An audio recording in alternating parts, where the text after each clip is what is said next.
Hey everybody, welcome to Todd's Corner.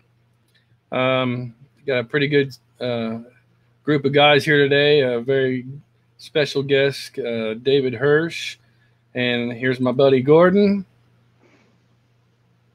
How's it going, folks? Wabam! We have a David Hirsch. Hi guys, good to be with you. Hey Dave. So yeah, looks like we already got 12 viewers. Man, this is rocking already. We woke somebody up early. Yeah, we did. So, if you guys haven't paid attention, we have Mr. David Hirsch with us today. He has been in 1999 fandom for quite a while. Stog, you did the technical notebook, all that good stuff. Yeah. We're bringing you on to tell us all about your history with Space 1999. Yeah, well, I really goes right back to when the show was first broadcast. I was in my first year of college, and I was taking a film class, and we had to write papers at the end of the year on certain subjects. So I wanted to do Jerry and Sylvia Anderson, and back in the pre-internet days, you couldn't go to the library and go online or anything. So I had to literally get myself down to ITC in New York and hope that they would help me out. And I got lucky, and I met up with Bob Bandel, who was the son of Abe Bandel. He was doing publicity at the time. And Bob just loaded me up with all kinds of documentation. And I was able to write the paper. I did well on it. He was impressed by it. And through my friendship with Bob, when Starlog was doing the Eagle Blueprints in episode 7, he recommended them to me, that I was able to help Jeff Mandel out with the blueprint, because Jeff was not as familiar with the ship as he would have liked, and he needed help. He was at that time famous for doing a lot of Star Trek blueprints. Mm-hmm. Wow. So, that got the ball rolling. I ended up getting a summer intern job at Starlog, and Jeff and I did the Alpha Tech Notebook during that summer. And by the fall, I was basically asked to stay on, and I left school and went to work for them for 5.5 years. Well, as a fan, I sure do appreciate it. Thank you. Notebook, all of the space reports, all of the SST. Very, very, very appreciated. Huge fan. Well, I did what I could to try and keep the show and Jerry's other shows in the magazine. I used the money I initially made from the Tech Notebook to actually fly to England, where I was able to meet up with him. And we hit it off, and eventually I was able to convince Jerry and Starlog's publishers, Kerry O'Quinn and Norman Jacobs, to bring Jerry on as a columnist. So all that kept Jerry in the public eye while he was trying to develop other projects, other post-Space 99 projects. Unfortunately, 1, 565. Yeah. A lot of other non-science fiction stuff at the time too. And then Terrahawks was kind of big for you guys too. Well, that was the end result of the period. But I had been promised work on any productions that came along. In fact, I worked 2 weeks at Pinewood on a lot of pre-production on 5 Star 5 before it collapsed. And then when Terrahawks came along, he unfortunately couldn't bring me on because the production budget was so low that he couldn't justify bringing an American into the production.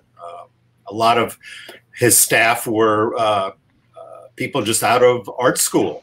So it was their first assignments. I mean, Steve Begg essentially came on as a special effects assistant and got promoted to director very quickly.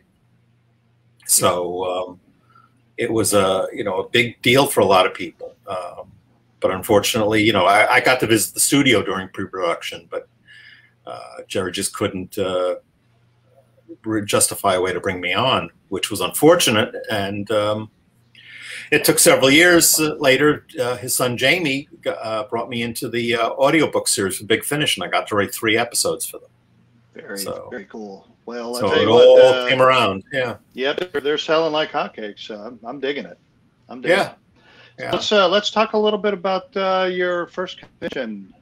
Well, the convention, the folks who were running the Save 1999 Alliance at the time contacted me at Starlog for help getting ITC to sanction the convention, and I eventually offered to do the program book at Starlog for them and help out.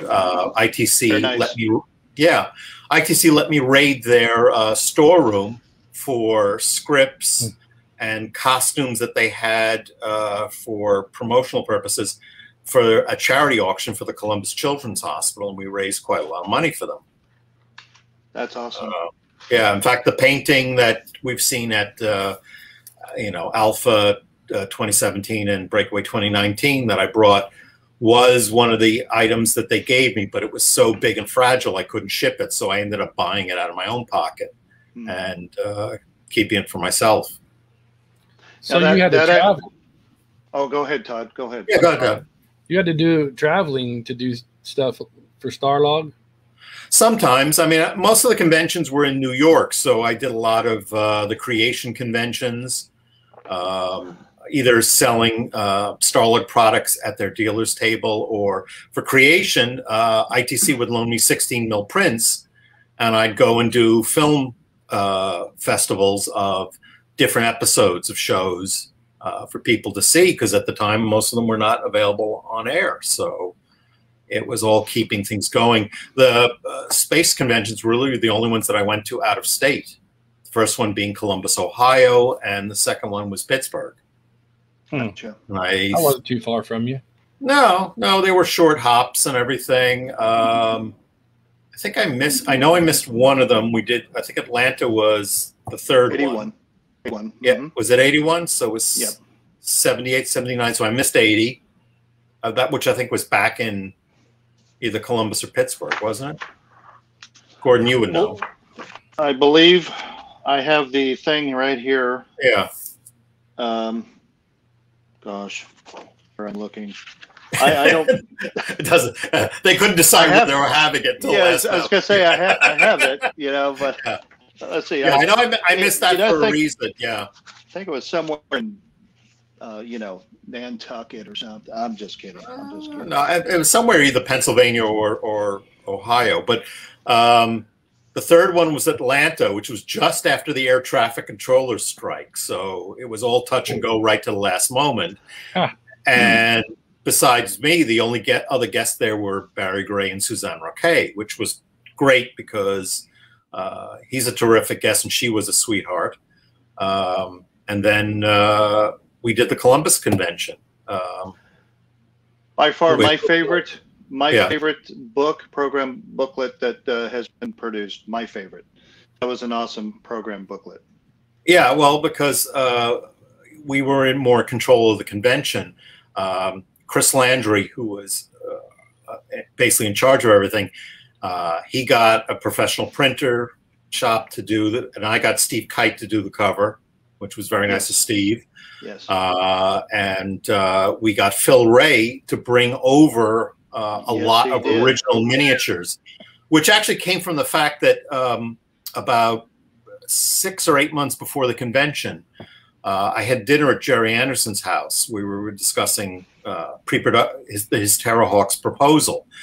And Jerry had the 3 Eagle models at his house.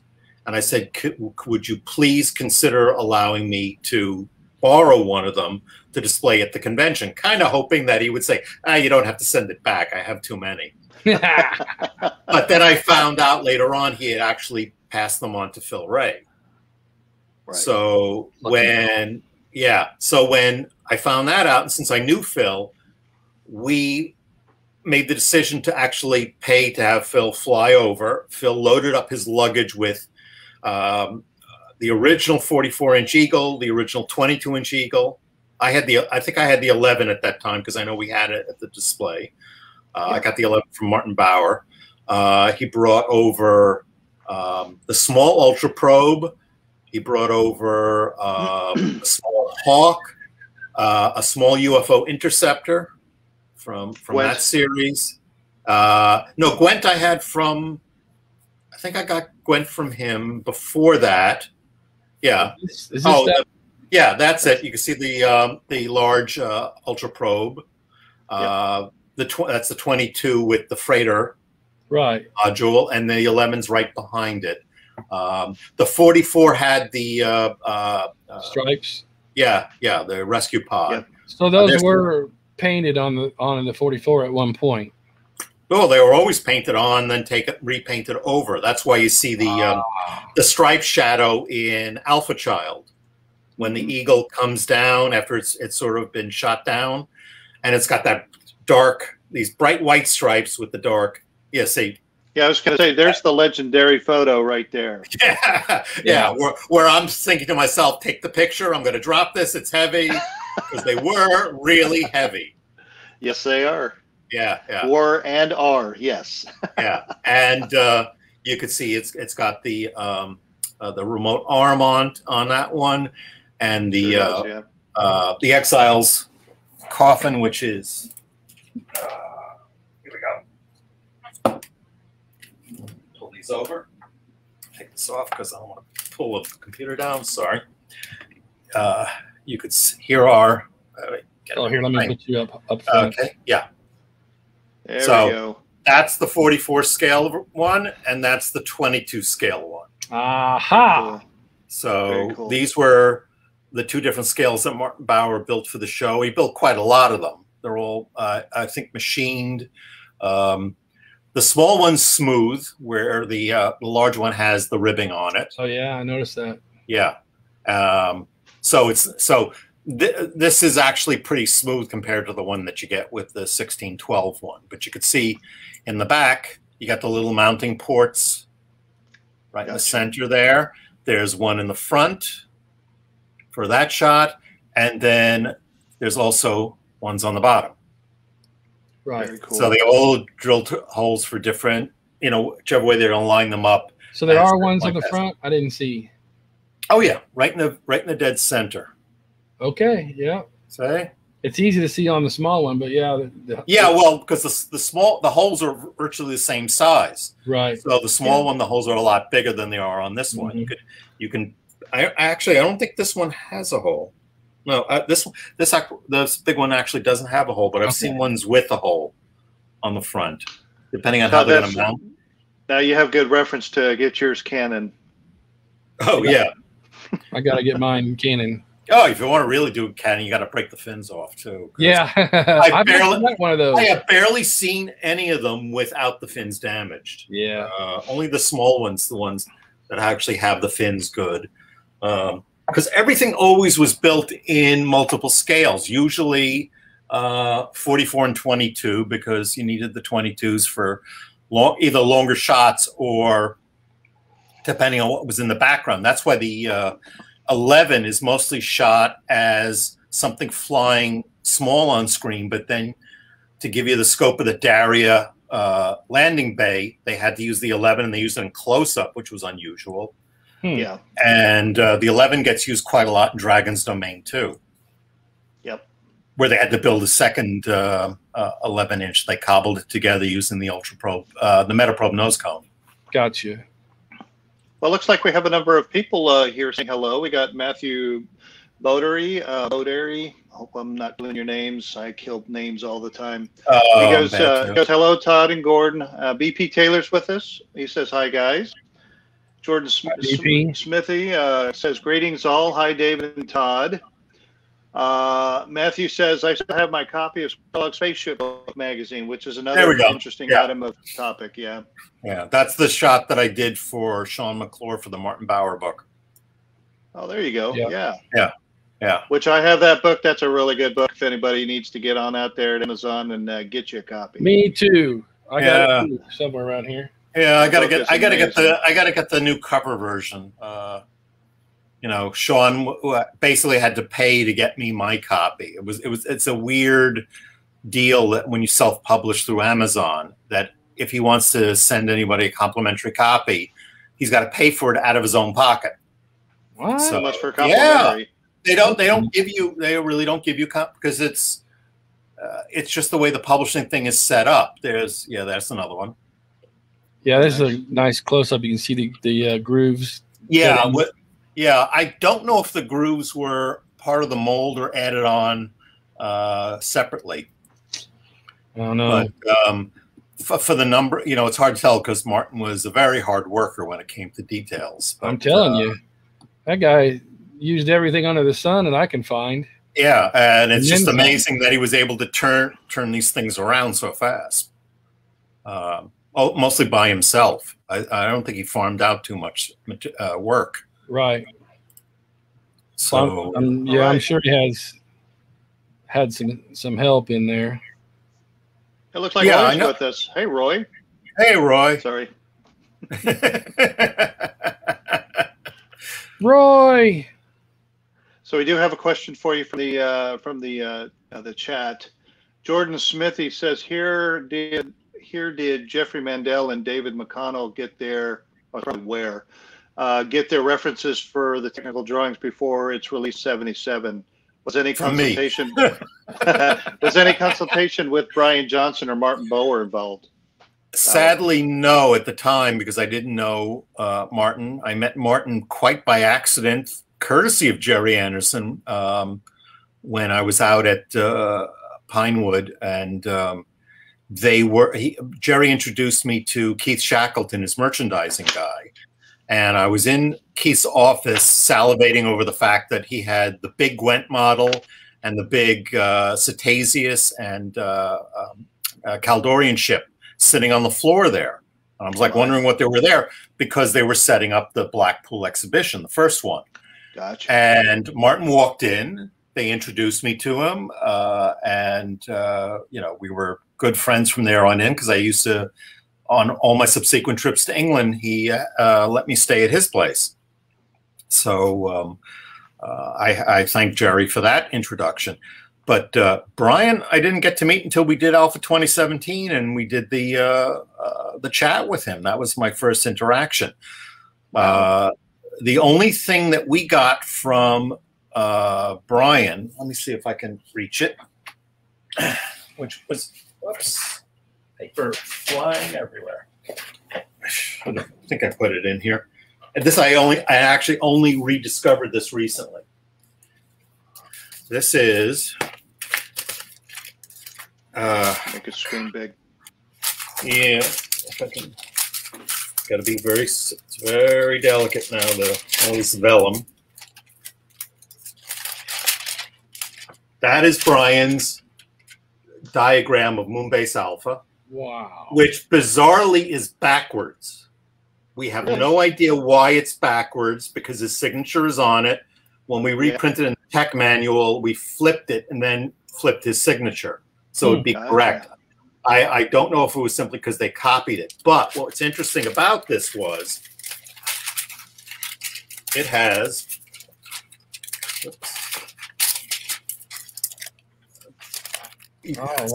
all the names of the buildings. So the buildings that we point out in the tech manual are Brian Johnson's designation. Right. And how about that?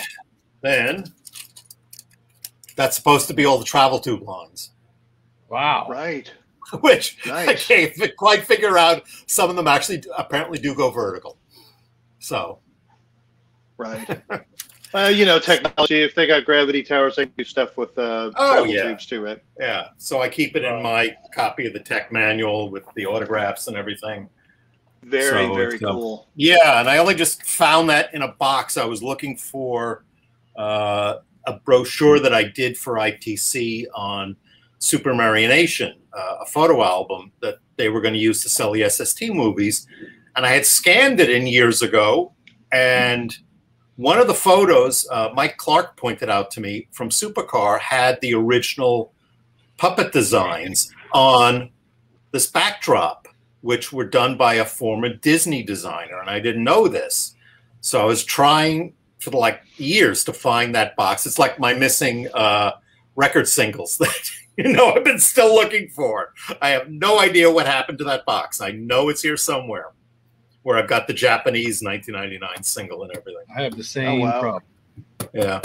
Yeah, I just have such finite storage space here without the wife getting really angry, and so we're very good at hiding stuff away that I can't find it. Yeah, yeah. Looks like we have some other folks here saying hello. Chris Lancet. Hi guys, Todd, Gordon, and David. Todd Corner is the best Sunday afternoon show. Thank you. Woo! Hey. It looks like new for a second season. Yeah. Oh yeah, you're right. Bigger, better, or whatever. Future's fantastic, right? Yeah. Now we gotta put on the bell bottoms. There you go. So you were at Blackpool? I was at the second Blackpool exhibition after they had taken it apart, put stuff into storage, and one of the problems was the workers that took the exhibition down obviously couldn't read because they were specially designed crates to put all the models in. Everything had, cradles that would fit the model, just like you're putting your 1612 models in the boxes, and they put them in the wrong ones, so everything would get broken up. You guys have seen the photos that I took at Martin Bauer's workshop, where you have the Super Swift, the legs broken off and stuff. And that's why all the stuff was at his workshop being repaired. Some people have commented, oh, he didn't use the right parts. Well, he used what he could use in the time frame he was given to get this stuff back up to Blackpool. So which one was it when things started become missing? I think it was the first one actually that I heard. I know the second one. There were certain items that were not in the second one. The Cetasius was gone. I never saw the large Gwent after Keith Shackleton's. The only one that I saw after that was the large Captain Zandor ship, which Phil had both of them. He had traded me the small one, which a guy named Steve Schmidt in New Jersey has with Dione's ship. Oh, wow. Yeah, he has those too. So Larry Dong was asking about what is your position on fan-made additions to the Moonbase Technical Manual? Oh, I like a lot of them. I mean, Keith Young has done a superb job. But this is all the fact that people now have time. They can watch the show, especially with the Blu-rays, and study things. We had virtually 3 months, I think, from start to finish. It was done over a summer. And one of the reasons Dave McConnell came on board, I knew Dave from college. He was in architecture. And I needed someone to finish some of the drawings, like the travel tube, because Jeff Mandel went off to college and wasn't available. So I was basically either using whatever photographic material I got from ITC. There were no home videos at the time, so I was using 16 mil prints. And I remember with the travel tube car, we had an editing deck at Starlog, and I just unspool an episode, and with a little loop eyepiece, I'd be studying 16 mil frames, trying to draw up details that I could pass on to David and say, because Jeff did the initial travel tube car, which was just the shape. And then I had to sit there and do that whole design that was on the front end. I never saw what the front end looked like till years later when Phil Ray had it. Roy had mentioned that he met Steve Schmidt at a creation convention back in the late 1980s, Small World. Mm-hmm. Yeah, no, Steve used to do a lot of conventions. Last time I saw Steve was, let's see, I think it was 2005. We went to a chiller together. Okay. And ran into Francis Matthews, who did the voice of Captain Scarlet. And well, funny thing is, Keith Young. Keith Wilson. I don't even know who Keith Wilson is. Keith Young, when he made, I heard he was an art director on something. Maybe. So, anyway, so Keith Young, when he came up with his packets, that was late 80s. Yeah, he a couple of years ago he sent me his first CD-ROM. Oh, nice. Of just the bass, and it was stunning stuff. You know, it's great to study stuff. I loved how you followed your format. Yeah, I mean, the only sets that we had the actual blueprints of was, of course, the sound stage from Series 2 that was in the making of 1999. Yep. Everything else I had to sort of sketch up. I mean, I did a lot of sketches of Koenig's office trying to decide the furniture arrangement, because that would change from every few episodes. Yeah. Definitely. You know, you'd have the round table, and the round table wouldn't be there, and suddenly there's a lot of couches, and then they're not there. But that was the nature of the first series because of the way it was shot.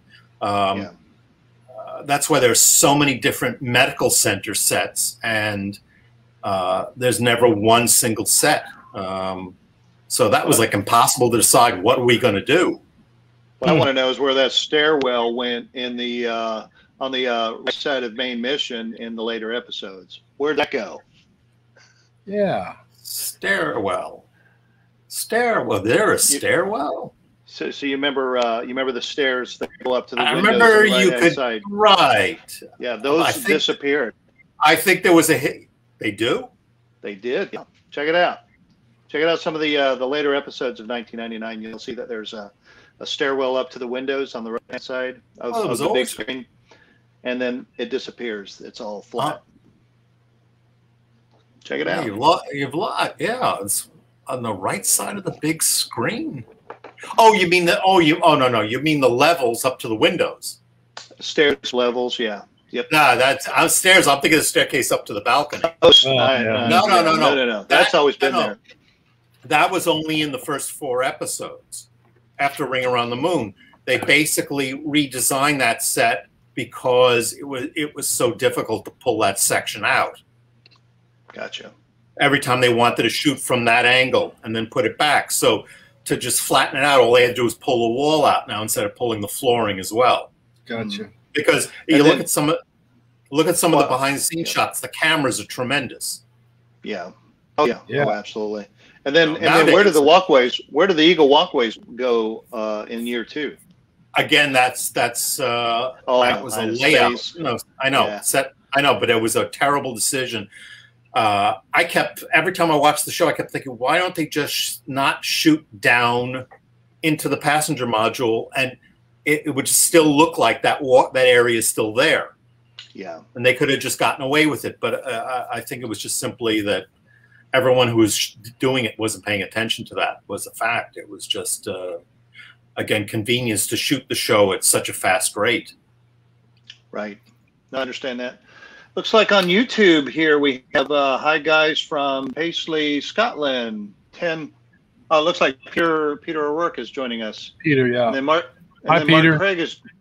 Mark Craig is joining us. David must have had the job that all of us would have killed to have back in the day. Yep. Yeah. It had to be a blast at some point. It was a blast, but it was like an uphill battle trying to keep a lot of this stuff in the magazine because, like we've discussed before, at that time, if it wasn't Star Wars, nobody really cared because that's what sold magazines. Mm-hmm. We had anything we had on the cover was on the cover at that point because it was trying to sell them off the newsstand because that was your big sales point. I mean, your subscriptions paid your rent, but that was what you're always trying to do to get those numbers up for your advertisers because the more you sold, the more you could charge for ad space. Right. Yeah. Looks like David Bolter's joining us. He's wishing you a happy birthday. Thank you. Happy birthday. Yeah. Hi, David Bolter. Now that painting actually sat outside my office. The original painting was on the wall outside my office. And try as I might, they wouldn't let me keep it. No, it's in somebody else's collection now. They paid a pretty good penny. Yeah. Those first, I think, 4 or 5 issues that we did up. I think 1 to 5 had original covers. Then they started using other art from that point forward. I think it's pretty neat. Yeah. That one and the Star Trek one, which was outside the next office over, which was that and the Bionic Woman, $6 Million Man one. Yeah, so true, that's the thing that I wanted to. You had obviously you had a lot of other things besides 1999 going on. So I was doing a lot of the guidebooks. Later on, after Howard Zimmerman left, a lot of them fell to me. So I'd either do them, and I was editing a lot of stuff. What an amazing amount of resource of information that you had long before internet had come along, not long before any wiki, whatever. It's just those guidebooks were like the go-to source for a lot of us science fiction geeks out there. Well, because the only way you could get an episode guide was from the syndicator, or there were fans out there that would keep a log of episodes and really pay attention. I mean, we had people like Gary Girani working for us. Bijo did a superb job on the animated series. And this was long before some of that stuff was even syndicated. So we were able to start collecting that stuff. And then, as I said, ITC was always an open door to me to go into their archives for press releases and episode guides and stuff. But I mean, I don't know how you. Yeah, I don't know how you. I mean, obviously, you had to be out ahead of your next publication. Oh yeah.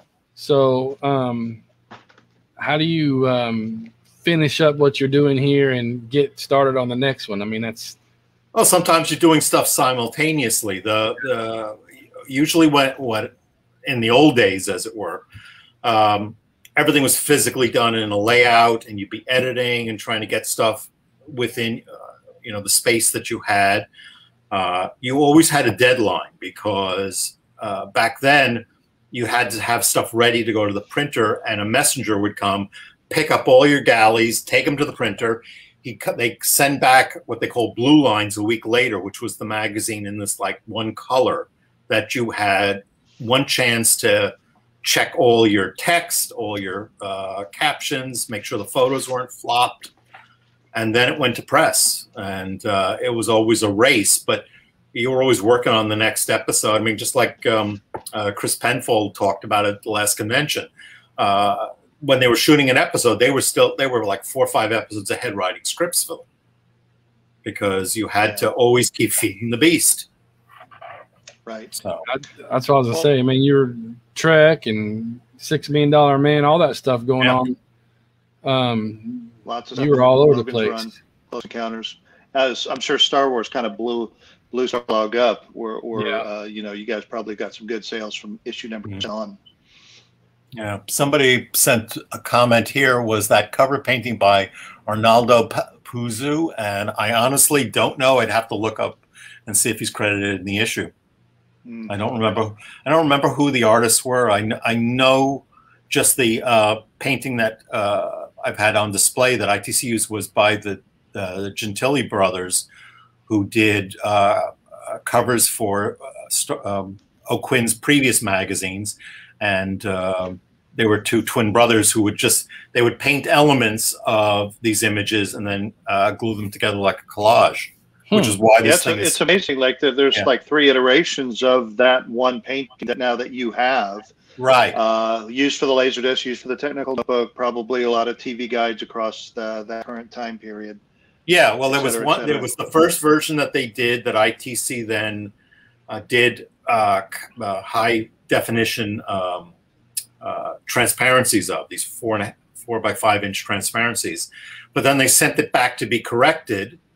And then when that came back, and again, they did the transparency, they also had a black and white version that they touched up so that certain things would show up better in black and white. Right.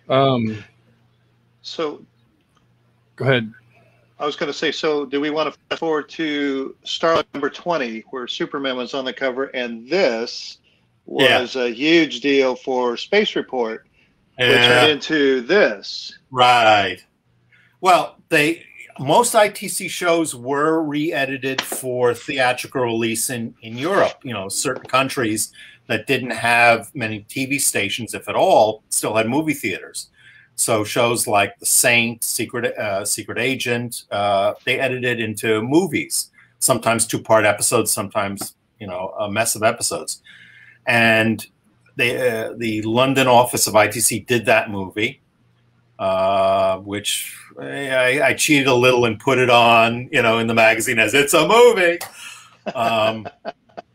Kind of hoping that it would come out here, but it didn't. And then London said, okay, we're going to do another one. And then we're going to do Breakaway and War Games. And for some bizarre reason, they actually put money into it and shot this whole conference room sequence to link the stuff together, which was kind of a weird thing to do. But from that, I pitched the idea to Bob Mandel about doing a package of TV movies. And then that was also to give Jerry publicity so that as he was going around trying to get projects launched, he was able to say, look, my stuff is still on air. And it also gave me a chance to watch a lot of the old series that I hadn't seen in years. Absolutely. Right. Yeah, so there was a total of 4 Space 1999 movies. Yeah, we did 2 more out of that. Yeah. Yeah. So yeah, Cosmic Princess, Journey Through, Black Sun, of course, Alien Attack and Destination. Yeah. And the odd thing about Cosmic Princess was we got Barry Gray to give us additional music after we did Invasion UFO, which was the first one. And Bob used library music, and Barry was not happy about that. So he said, I will give you tapes of the music that you can cut and move around. Well, Bob liked to slather the movies wall to wall with music. For some reason, I think he thought that the Warner Brothers Bugs Bunny cartoon effect worked better. And when we did Cosmic Princess, there was some kind of legal problem with Derek Wadsworth music being reused. I think because of whatever kind of agreement that they did for Series 2.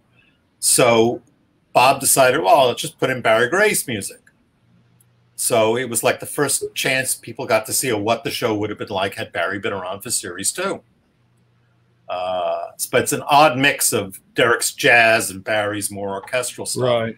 Right. Anyone who has got the network year 2 has Seed of Destruction, which is completely done with Barry's music, even the main titles. So that's more of a whole episode, and it's kind of an odd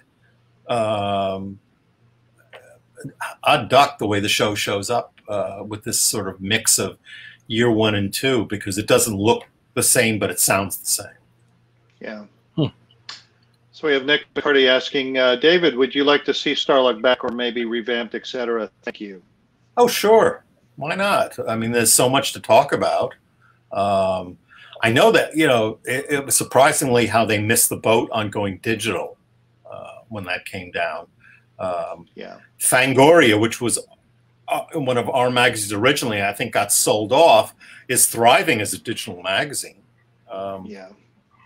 So David Bolter was asking, when you talk about compiling photos and interviews from all the different sources / properties, Logan's Run, Star Wars, Trek, etc., did it become more competitive after Star Wars was released because the print industry finally took notice of screen sci-fi as a lucrative property for the masses in a big way? No, at the time it still was, the attitude was science fiction was still more for kids. If you look at any shows that were on at the time, a lot of them are really toned down, talking down to the audience. I think what's made science fiction better on television is the fact that because of the way the property is now delivered digitally and such, that shows are now giant story arcs.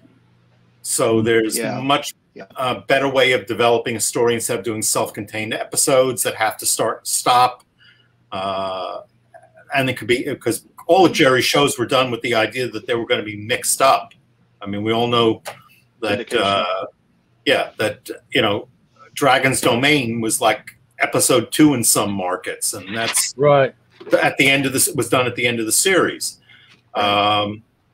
Nowadays, everybody could see it in the same order it was meant to be produced. Although the networks did up until recently also scramble a lot of shows. Firefly was the first episode was not the 2-hour pilot.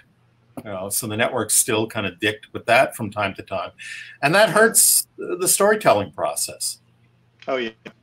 Looks like Eric Longstreet says hello, everyone. Timothy Smith actually said special thanks to all the Starlog gang. Their information, both text and photos, were major helps to modelers back then, along with the making of book.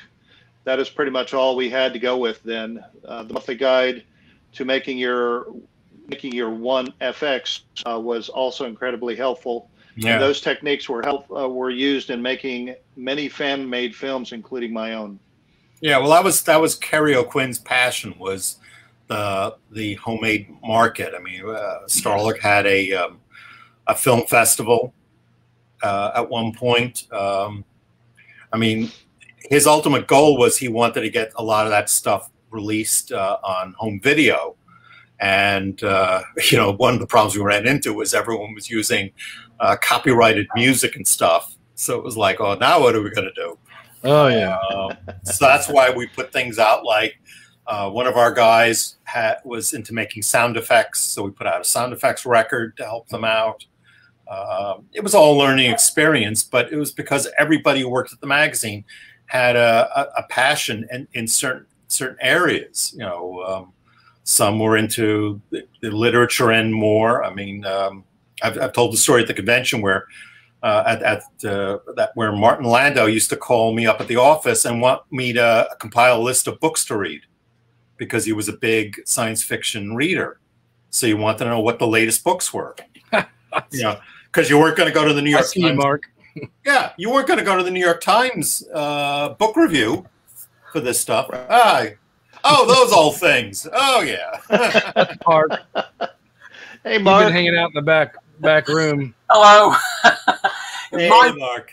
My favorite Bibles from the time. Oh, yeah. Do you know what's amazing is that, obviously, for us in the UK, there were certain series in here that we never got to see at the time. Yeah. And so I read a lot about particular series, and years later, I finally get to see them. Oh, well, it was the same. It was the same thing with a lot of British shows.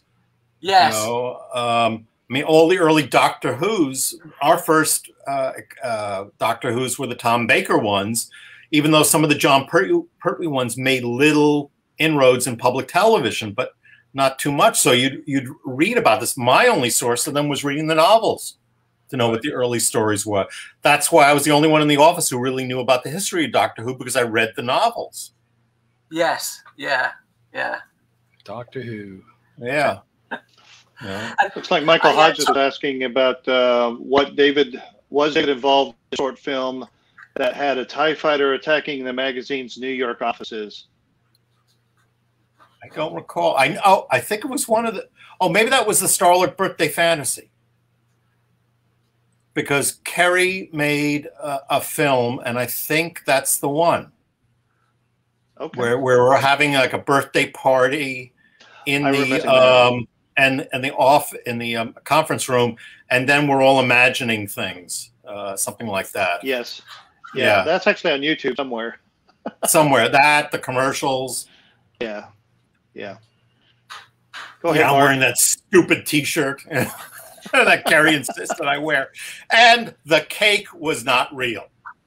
Oh, what? Darn! No, it was like plaster, and we're like, you couldn't even give us a real cake, for God's sake. We're just sitting here all afternoon. It was terribly wrong, but that's film. That's film. Probably a lot more work to make that cake than it would have been just to order one. It was more work to throw that cake out. It weighed a ton. I can imagine. I can imagine. This is props for you. Yeah. Jeff Rubel, the other comments are coming from the YouTube live feed. Yep. So he was asking. I've only seen this one. Mark, was this you that made the comment about Arnaldo? Yes, it was. Okay, yeah. Because the artwork to me looks very like Arnaldo Puzo, who used to do the front covers of Look-In. So to me, it looks very similar to his style. So I just wondered. Yeah, I don't think so. I think it was somebody probably local in New York. Right. Yeah. Peter O'Rourke said there was a. He also thought it was Arnaldo, because there was a magazine in British called Look-In, which we all. Well, yeah, we've seen the Look-In ones. I mean, the Look-In 1999 one makes the rounds. The one without any of the text on it. Yeah, Arnaldo did lots of the Look-Ins around about the 1977, 1978 period. He did. Unless he was doing work in New York, I don't know. Yeah, yeah. It just looks like his style, you know. I'd have to check the magazine. I have to go to one of the PDFs or something and see.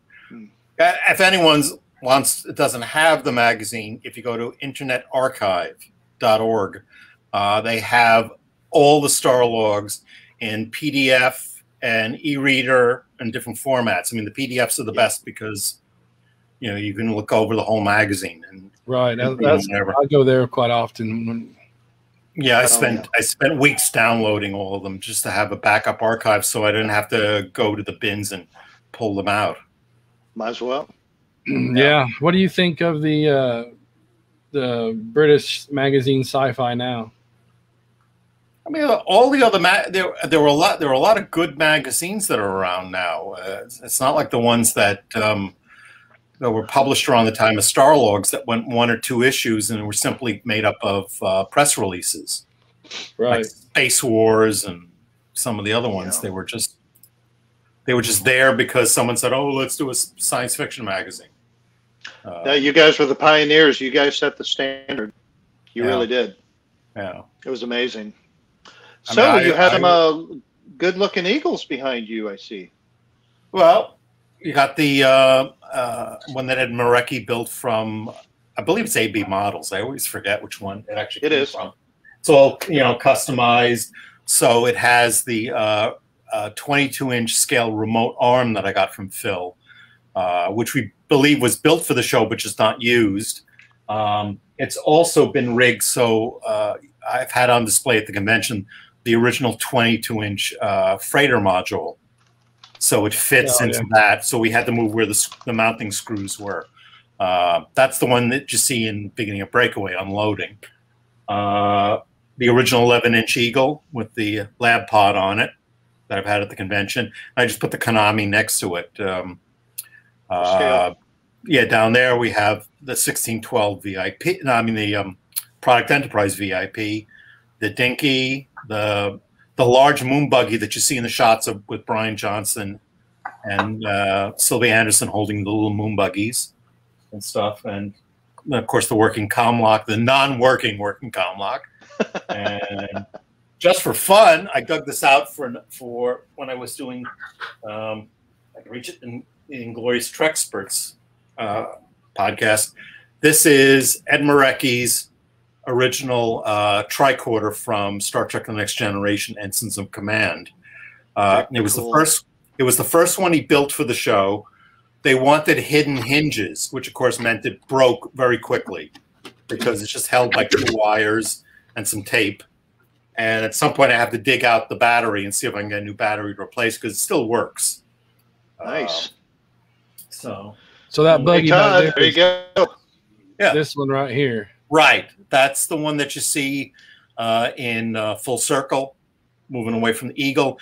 The Koenig figure is actually a redressed Airfix soccer player. That's why he's in that position. Which you can get on. People have it on eBay. Yeah, I think that what they use the soccer player model as casting because that's like some kind of putty or something. It's very fragile. Yeah. I only got the Koenig. I didn't get the Helena Russell. We don't know what happened to it. And I would have liked to have the astronauts, but nobody knows where the astronaut figures went to. You could just see the little paint dabs where they touched them up at some point. And it does have a motor in it. It does have a motor in it, but it weighs so much the motor can't get out of its own way. Yeah, I remember reading something about that. And I think Brian Johnson said something in one of his interviews that it was motorized and it worked like twice or something like that, and then it just wasn't big enough to move itself. Yeah, it won't even. So then they tied a string to the beginning of it. Yes, yeah. There's string holes in the front and back. Yeah, there you go. It just weighs too much. I mean, on a flat surface, it won't really roll. But it could be because the wheels are loose too from just age. So here's another shot of it. Let me bring it up. Yeah. So while he's doing that, looks like Peter had asked, what did you think of Space Station 76? I have not seen it. No, not yet. No. Gotcha. It's supposed to be a lot of homage to the design work. Yeah, I've seen photos of it. I mean, it's definitely Keith Wilson's artwork. Yeah, there you go. You could just make out if you just look right down under the headlight, you can see the hole for the string. Mm-hmm. And you could even see the orange paint right on the seat there. Ah, yeah. Yeah, from the astronauts. It's definitely astronaut color. So I never understood why any of the front ends are shallow, which is not the way the Amphicat looks. Right. It's a weird thing. And it's only in the model because the Amphicats that they used, the real ones in the show, didn't have all that. It was a lot wider in there. Yeah, the only thing I could think of was that the astronaut figures wouldn't have fit unless they gave them all that leg room. Because with the wheel wells and everything, I don't know how they actually sat in there without their legs being really tight together. All the way to the side. Yeah, you could see the wheel wells on either side of his legs. Yeah, which runs the whole length. So it's not really built for more than one person, really. Yeah, exactly. Just like that. That's the Product Enterprise, the large one. Yeah. Yeah. Yeah, and you can see the front is a little bit more deeper. Yes. Yeah. Yeah. But I don't know. I think it's a split one. Yeah. I think they only made 200 of these. Did they? Was it only 200 of these that Product Enterprise made? Yeah. I got the last one because I'd intended to buy it and didn't, and then it went off their website, and I thought they're all gone. And I emailed the guys, and they said, "Well, I think I've got one left in the cupboard." I said, "Please, can I have it?" And he sent it to me, so I got it. They're nice. They're not bad. Yeah. I don't know what the new one's going to be like. You know, with the new Alan Carter spacesuit figure. So there's a buggy coming out. Why does their Alan Carter look like he's constipated? Every picture is like, I'm like, what is that? It's a good question. That is a good question. The ones the moon buggies I'm curious about is what are the ones that with the little 5.5-inch Eagle's going to look like in that scale, because that is really little. No, but I mean, what kind of detail they're going to be able to hold on to that? I mean, I think that's a nice size because it's interesting that that's the first model that's actually done to studio scale, because there were 5.5-inch Eagles that were built for the one to be swallowed by Ara's ship. And it's the one you see docking with the space dock in Dragon's Domain, which is way out of scale. It should be half that size. But I mean, the 1612 Eagles are like about 12 inches, I think. So it's about an inch longer than the 11. The 11 is actually 10.5 inches if we want to be accurate. They just round up. And the Dinky is about 9.5. So it's just slightly smaller. So now I'm going to get a 10-inch one from Hero Collector. Yeah, Eagle Moss, yeah. Odd size. Why not do 11? Do studio scale, for goodness sake. Everyone but the actual one. Well, who knows? Who knows? But it's always funny to see how they play with the detail on the models. I mean, I just get over the fact that if you want a really accurate eagle, we've got to put the Apollo lunar modules on them. And it's like now that's all you see is these lunar modules sitting on top of the eagle. Yeah, once you see them, you can't unsee them. You know, you can't unsee them, but it's like, and I remember only seeing it on the one publicity shot of the eagle from Metamorph, where you could clearly see it. But that was the only time you ever noticed it. It's like noticing the screw-on points for the modules, which you only see in one episode. That they just decided, okay, it's there. We're not going to. But they always were really clever at hiding that. Yeah. No kidding. But at that time, we weren't ever expected to be able to look at them in freeze frame on Blu-ray screens. Oh, well, yeah.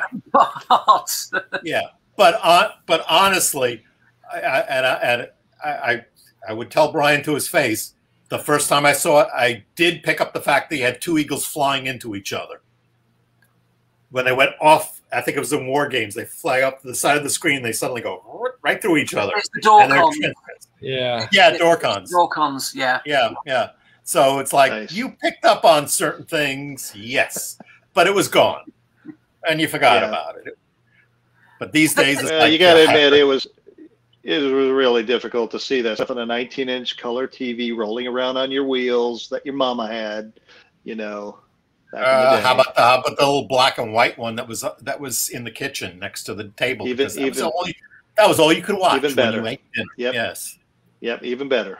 When I first saw the first season, I had to watch it mostly on a 4.5-inch black and white portable screen, one of those big tape decks with a television on, halfway up a mountain on the island of Anglesey, because that was the only place I could pick up the signal from a fairly distant TV station that was showing it.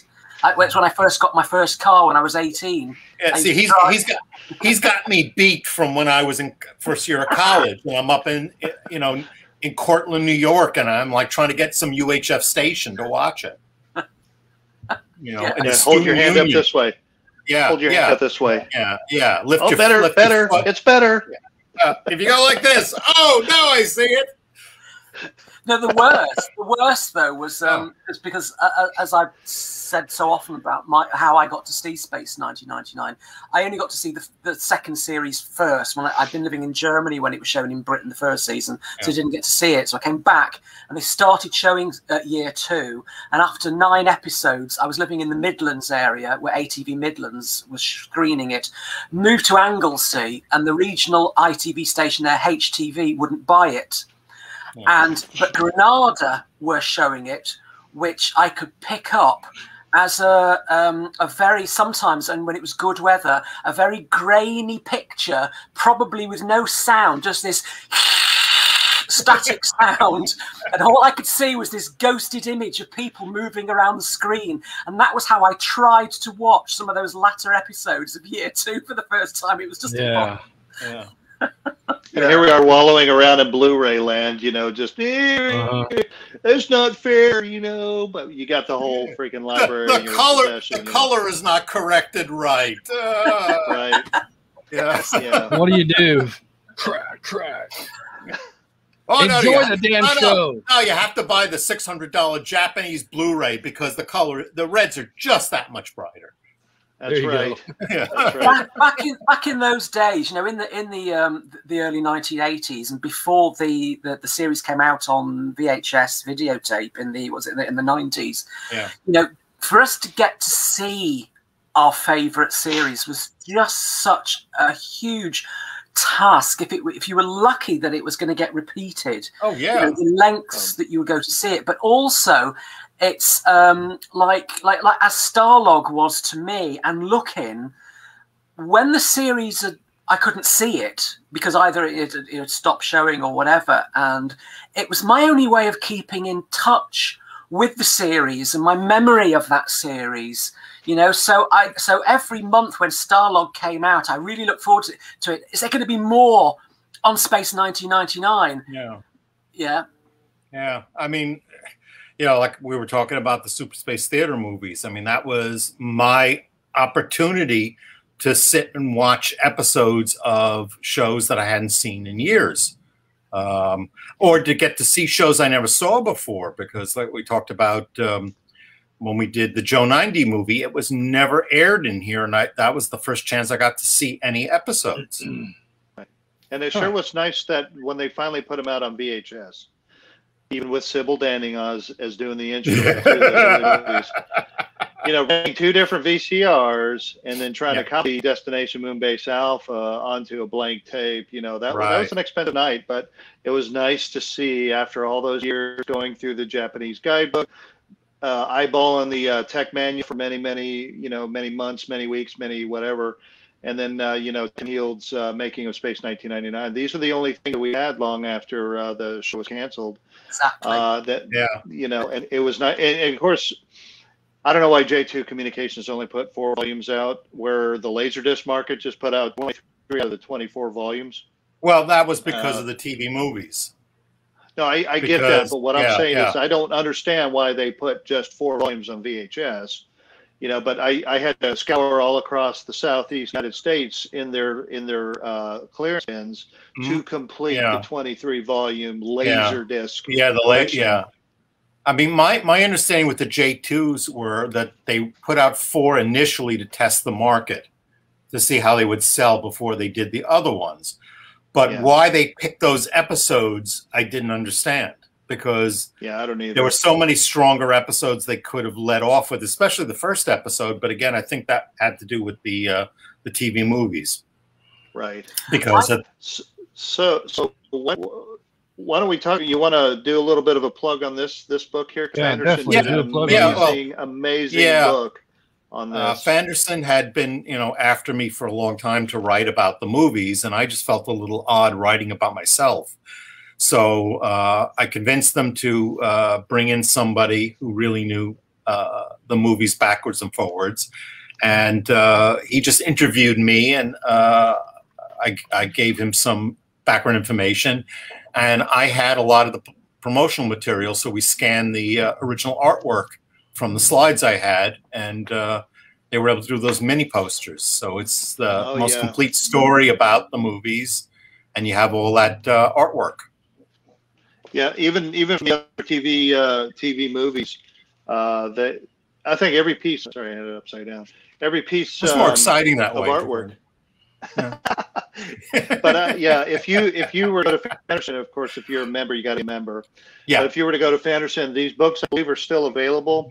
You get every print of each one of these posters. It's amazing, absolutely amazing. Yeah. And they actually use this on the Laserdisc for the USA market. Well, because that's what they were made for. Some of the video cassettes have those covers, and some they just made their own covers for. I mean, the Stingray one, the Thunderbirds one you just had, those were on the that one too, on the Family Home Entertainment releases that were all in the big cardboard sleeves. That one too. I think only the Thunderbirds one, the original Thunderbirds to the Rescue, they changed. They used that one, and they used the other Captain Scarlet. Yeah. Yeah, this was one of my favorites. Yeah. And then, we had some. Let's see here. Another Captain Scarlet. Yeah. Yeah. Oh, there we go. And then, of course, my favorite for 1999 is this one. Those were all done by, I think, Tom Chantrell, I think. Yep. Who was a big poster artist. So, I mean, Bob Mandel got a lot of good people to do the posters for us too. So, the question. Fanderson, if you're a Fanderson member, you should get that book. Yeah, there's a lot of good stuff from Fanderson. Of course, if you want the soundtracks and everything. Dennis said that he got to hold the your prop, the 12-inch Eagle. Yeah, he forgot to get a picture. Yeah. Well, so, it wasn't until the second convention that I got Nick to hold the Eagle, so I know how he feels. Oh yeah, there you go. Yeah, you got pictures of that, didn't you? Yeah. Yeah, we need some of those because I don't think I have that one, but I do have this one. There, that's the important one. There you go. Yeah. So Nick Murray, yes, the book I believe is still available through Fanderson, but I believe you have to be a member in order to order anything off their catalog. Yeah, but it's definitely worth it. Can anybody explain the bottle of liquor behind it? I forget the story behind that. I don't remember. That was at the 2017 convention. Yeah, so that was at 2017. So that's a blur at this point. Yeah, I forget what it was back there. That was when Todd had his Paul Morrow stash of the 70s. I know we had a lot of weird things stashed under the tables, but that was for something else. Yeah, because I normally keep the lab pod on that Eagle because with the longer pads, it gives it more of a structural support because it's just sitting on the counter instead of putting the other pods on, because I always worry about from age the metal might start to bend a little bit. But that's the one you see in the end title in every episode, that configuration. Yeah. And Brian cannot remember why that design was built, what its intention were. He just said we did different designs and we just picked the ones we liked and used them. So there was some intention for it in the first season, and it just never got completely realized until the second season. Well, I think you've held just about every freaking ship that there was made for Space 1999. Yeah. Can you name one you didn't get your hands on? Let's see. I never saw the Moonbase Alpha model. Okay. And only on the buildings. Yeah, you've seen it. Because I don't know, that was too. Yeah. Well, there's the Altaris, the small one, which hands down, for whatever reason, that is one of my favorite Martin Bauer models. I don't know why. Well done. I just love the look of it. You could see the small ultra probe there. That little red thing is actually a telephone, one of the puppet scale telephones. He brought a couple of little props that he was able to sneak into his luggage. And all these stands. My Eagle used to sit on one of those little flying stands through the little pipe mount that's between the engines. But again, that's loose, so I don't use it anymore. Right behind me, there's a mannequin with an original Ed Straker outfit that Phil brought. Yeah, I didn't realize that was that. And there's a Sid. There's a Sid model there. Sid was built by Ed Marecki. And the funny thing is, Ed built that based on the fact that he identified certain kit bits.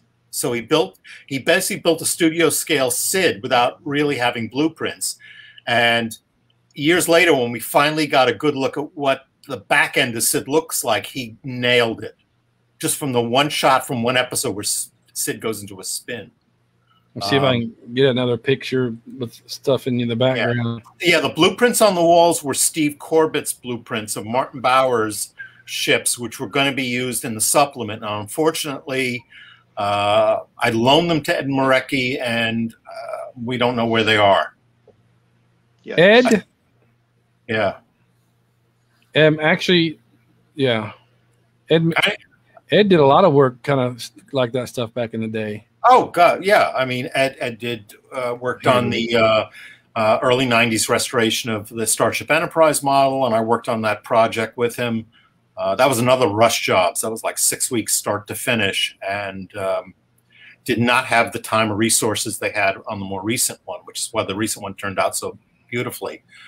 You can see that there were two interceptors, the small and the large. Those are the originals. Yeah, I didn't realize that was an Ed Stryker until you said something. I thought somebody was back there doing the Saturday Night Fever dance. No, we had a couple of mannequins with some original costumes. Yeah. Ed Stryker just dressed so well. Yeah. Ed wanted that costume badly. And he couldn't come to terms with him. Oh, and there's a smaller moon buggy there. You see just under me. Oh, yeah. Yeah. So I love the stands that they used for the Eagles, too. Those were kind of neat, in the Hawk. Yeah. As I said, I had one for mine, but it's gone. They all fixed into the pipe mounts in the backs of them. Yeah. You could see mine just between the Hawk and the Rescue Eagle flying on the stand. But I think shortly after that, I noticed that the little pipe was loose, and there was no way to get in there to solder it. So is that Ultra Probe command module? Is that original? Yes. Yeah, that's all original. The only thing that was recreated there was Sid, which was Ed's, and there was a spacesuit that was also Ed's. But this was all the stuff that Phil Ray stuffed into his luggage. Wow. I mean, how did he stuff the 44-inch Eagle in luggage? It basically was taken apart. Right. It breaks down really simply because my point is that I don't think he was able to get through. He had to pay extra for the weight. Well, no. Yeah, because I think Phil bought like one change of clothes and that's it, and everything else were Eagles. But back then you could get through customs with this stuff without a problem. Nowadays you can't, which is why I told Rob right off the bat, if I come to the convention next year, I won't be able to bring anything because I'm not going to be able to get over to England carrying the stuff in my luggage.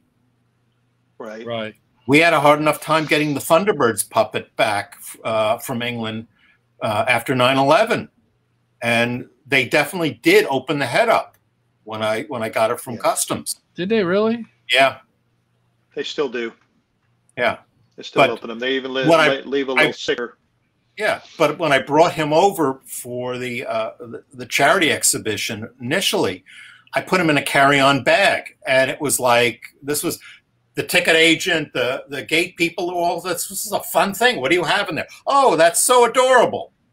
Nobody paid attention mine, but then they see the solenoid and it's like, oh, what is that? You can blow something up. Yeah, there you see some of the other stuff. That is the little blonde thing. That's not Ed Straker's wig or Barbara Baines. That is one of the creatures from Rules of Luton. I had the mask, but the thing was so fragile it literally fell apart. Because it was very thin rubber to go on.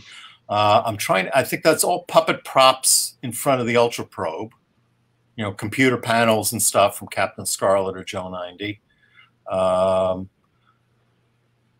And everybody who came in there was just really respectful of anything, just like at our exhibition. And we were kind of worried that something might disappear, but it didn't happen.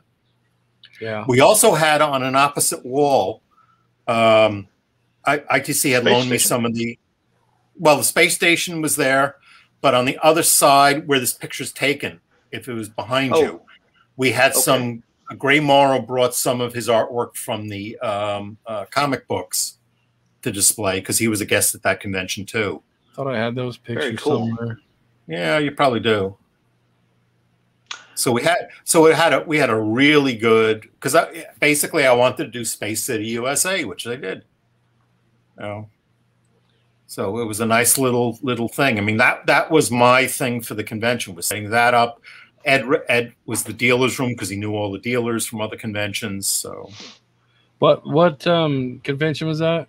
That was the Springfield convention in '82.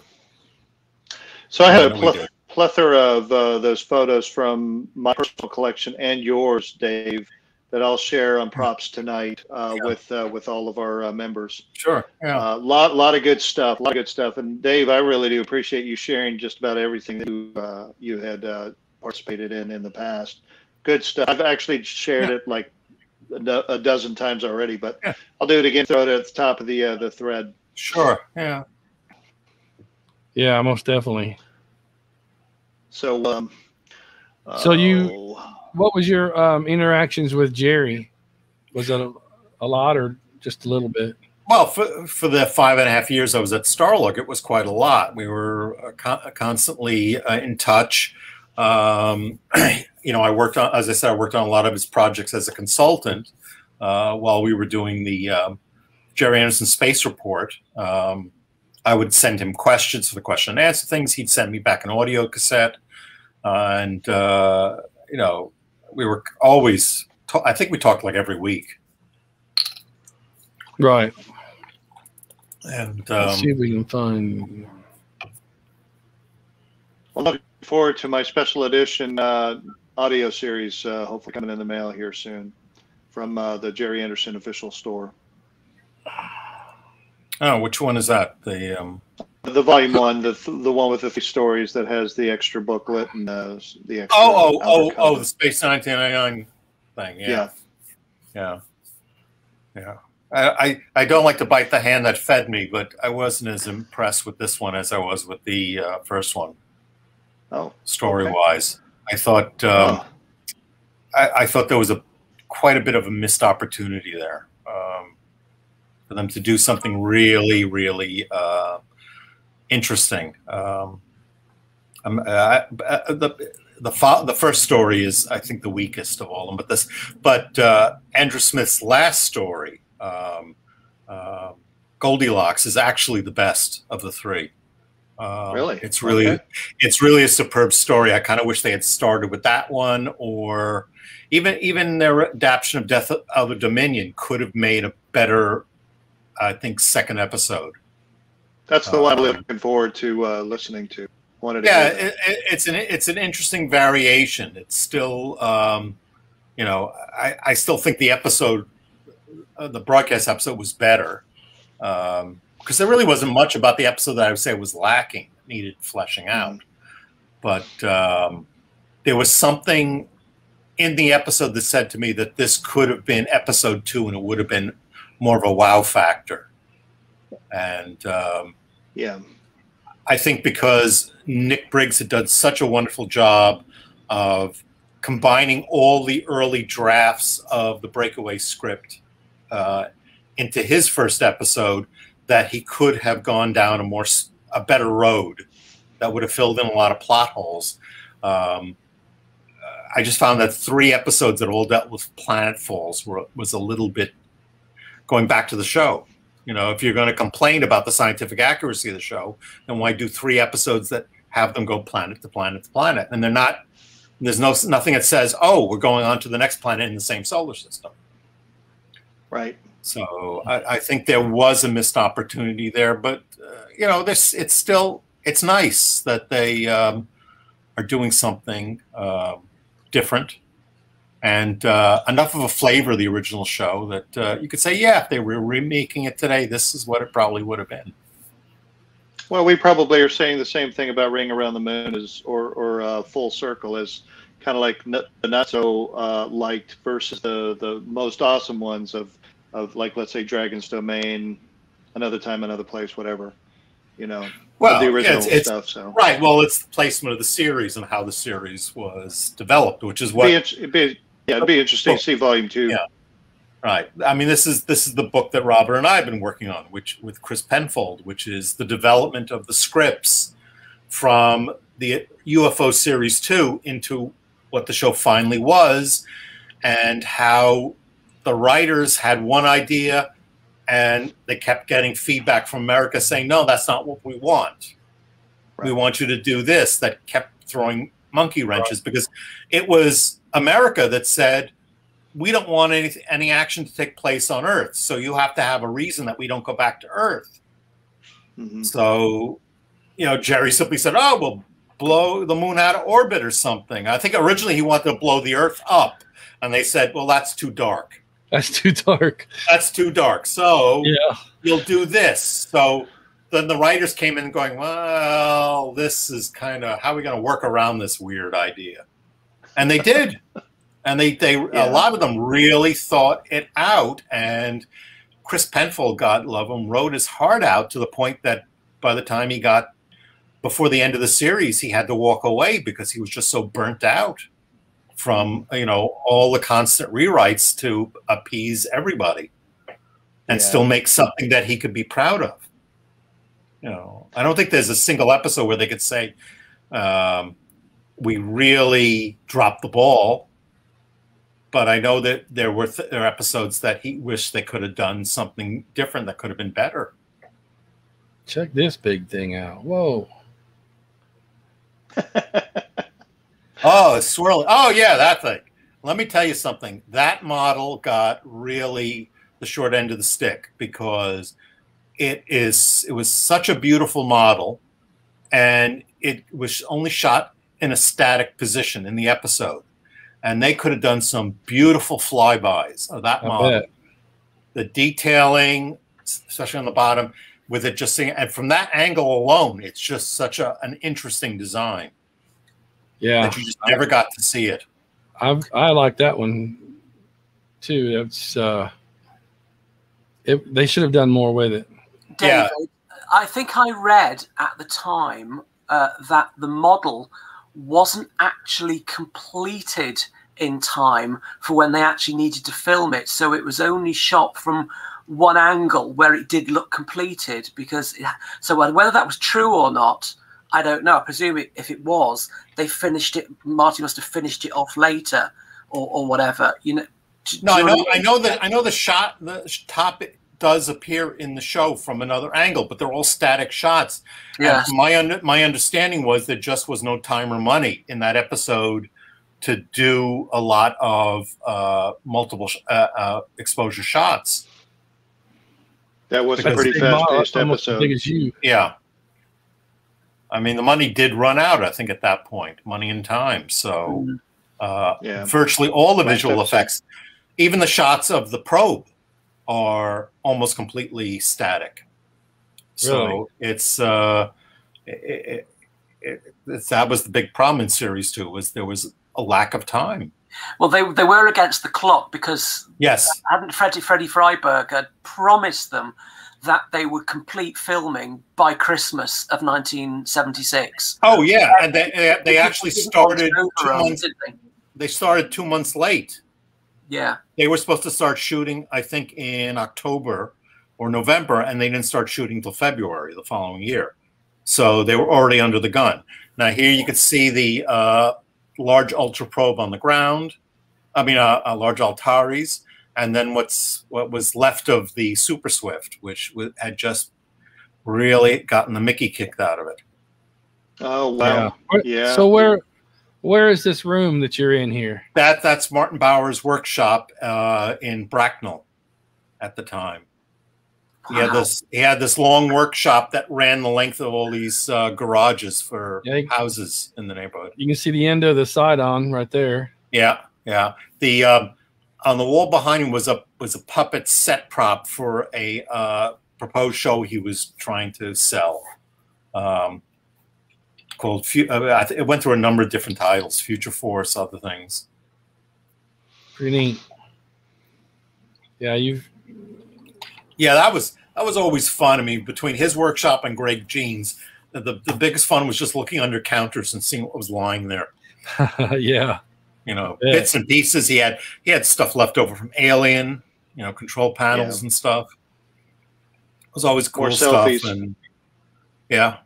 And there was at one point we had the grill from Lady Penelope's Fab 1 because he was fixing that up from the exhibition, the big puppet size one. So a lot of cool stuff. Amazing. Yeah. Plus, you know, all the replicas he built. Right. So, which, Todd, by the way, you actually have one in your collection. What's that? A replica. Glider. Oh, yeah, the glider replica. All right. I was listening with this here. No, this I don't know which year, but I was also able to put a picture up for him. Todd's a proud owner of a replica. Yeah, I'll do bring it out in one of the shows here in the near future. So I understand. I've held this also. Yeah. And it's amazing to see how they're doing this shot right here. Yeah. You got somebody holding the cord against his arm back there. Right. So it stays out of camera range. And he's looking down at it. Yeah. I mean, that's how they had to shoot it every time they used that certain working comm, right? Yep. And there it is. And there. Let's get it in. Or like that. Yeah. And there's the wire coming right off the back. Now, this was actually used in the Blackpool exhibition, and they'd have it in like a black box that you walked up, and there was a hidden camera, and you could see your face on the screen. I did exactly that. Right. So this thing worked, you know, for hours at a time. So I don't know if the monitor's burnt out at this point or simply because wires are loose, but being that it's PAL format, it's impossible for me to get anyone to fix it up. and I don't want to replace the guts because it's the original guts and everything. But right. You know, someone had asked me online about the color, and I had this app on my phone that's supposed to be for, like, you know, painting your room and stuff. And every time I try and take a picture in different light, it won't recognize the color. Right. All I can say to people is it's kind of a gray with a slight greenish tinge. And I don't know if that's the age or that was the color for, you know, because everything is off color slightly because of the camera lights are going to change the color anyway. That's why if the first time I saw the Enterprise D in person, it's this crazy duck egg blue color. I mean, the Ertl diecast that came out when the show was released was this duck egg blue, and you watch it on TV and it's gray, and it's simply because of how the cameras, you know, the light and everything pick it up. So that's always the problem with doing a lot of models is either if you want to use the original color, it may not match. So you want to use a color that to your eye looks correct. I mean, I repainted some of the dinky toys like Ed Straker's car, and I ended up with a dark bronze on it, not the bright bronze that you have, that the car looks like in the light. But I've seen pictures where the car looks pretty dark. So I just kind of used a color that to my eye looked pretty good in that scale. We were talking about the cover art in the Starlog 2. It says Kornfeld. Okay. Okay. Yeah. Thanks, Dave Thomas, for that. Yeah. Thank you. Pretty cool. Yeah. So, I mean, that's, you know, I see all the wonderful pictures everyone does of the props and stuff, and a lot of them look, you know, really good. I'm hoping that, you know, to see some good stuff of the 1612 Comlock, and see what round 2 comes up with. You know, I'm thinking the 1612 Comlock and stun gun are going to be close to your Diamond Select type stuff for Trek. Yeah, I mean, what was it? Jim Small had me do intricate measurements of the Comlock and everything for him, and I don't know if Jim works with round 2 or something. So yeah. I'm wondering if round 2 used that. It would be kind of nice if they sent me a kit because I contributed, but you know, you never know. You never know, but these things happen. Yeah, he's a consultant. Yeah. For round 2. So he may have used, because, you know, I measured the screen and everything, because I know a lot of people were concerned about the screen shape on the 1612 Comlock. Yeah.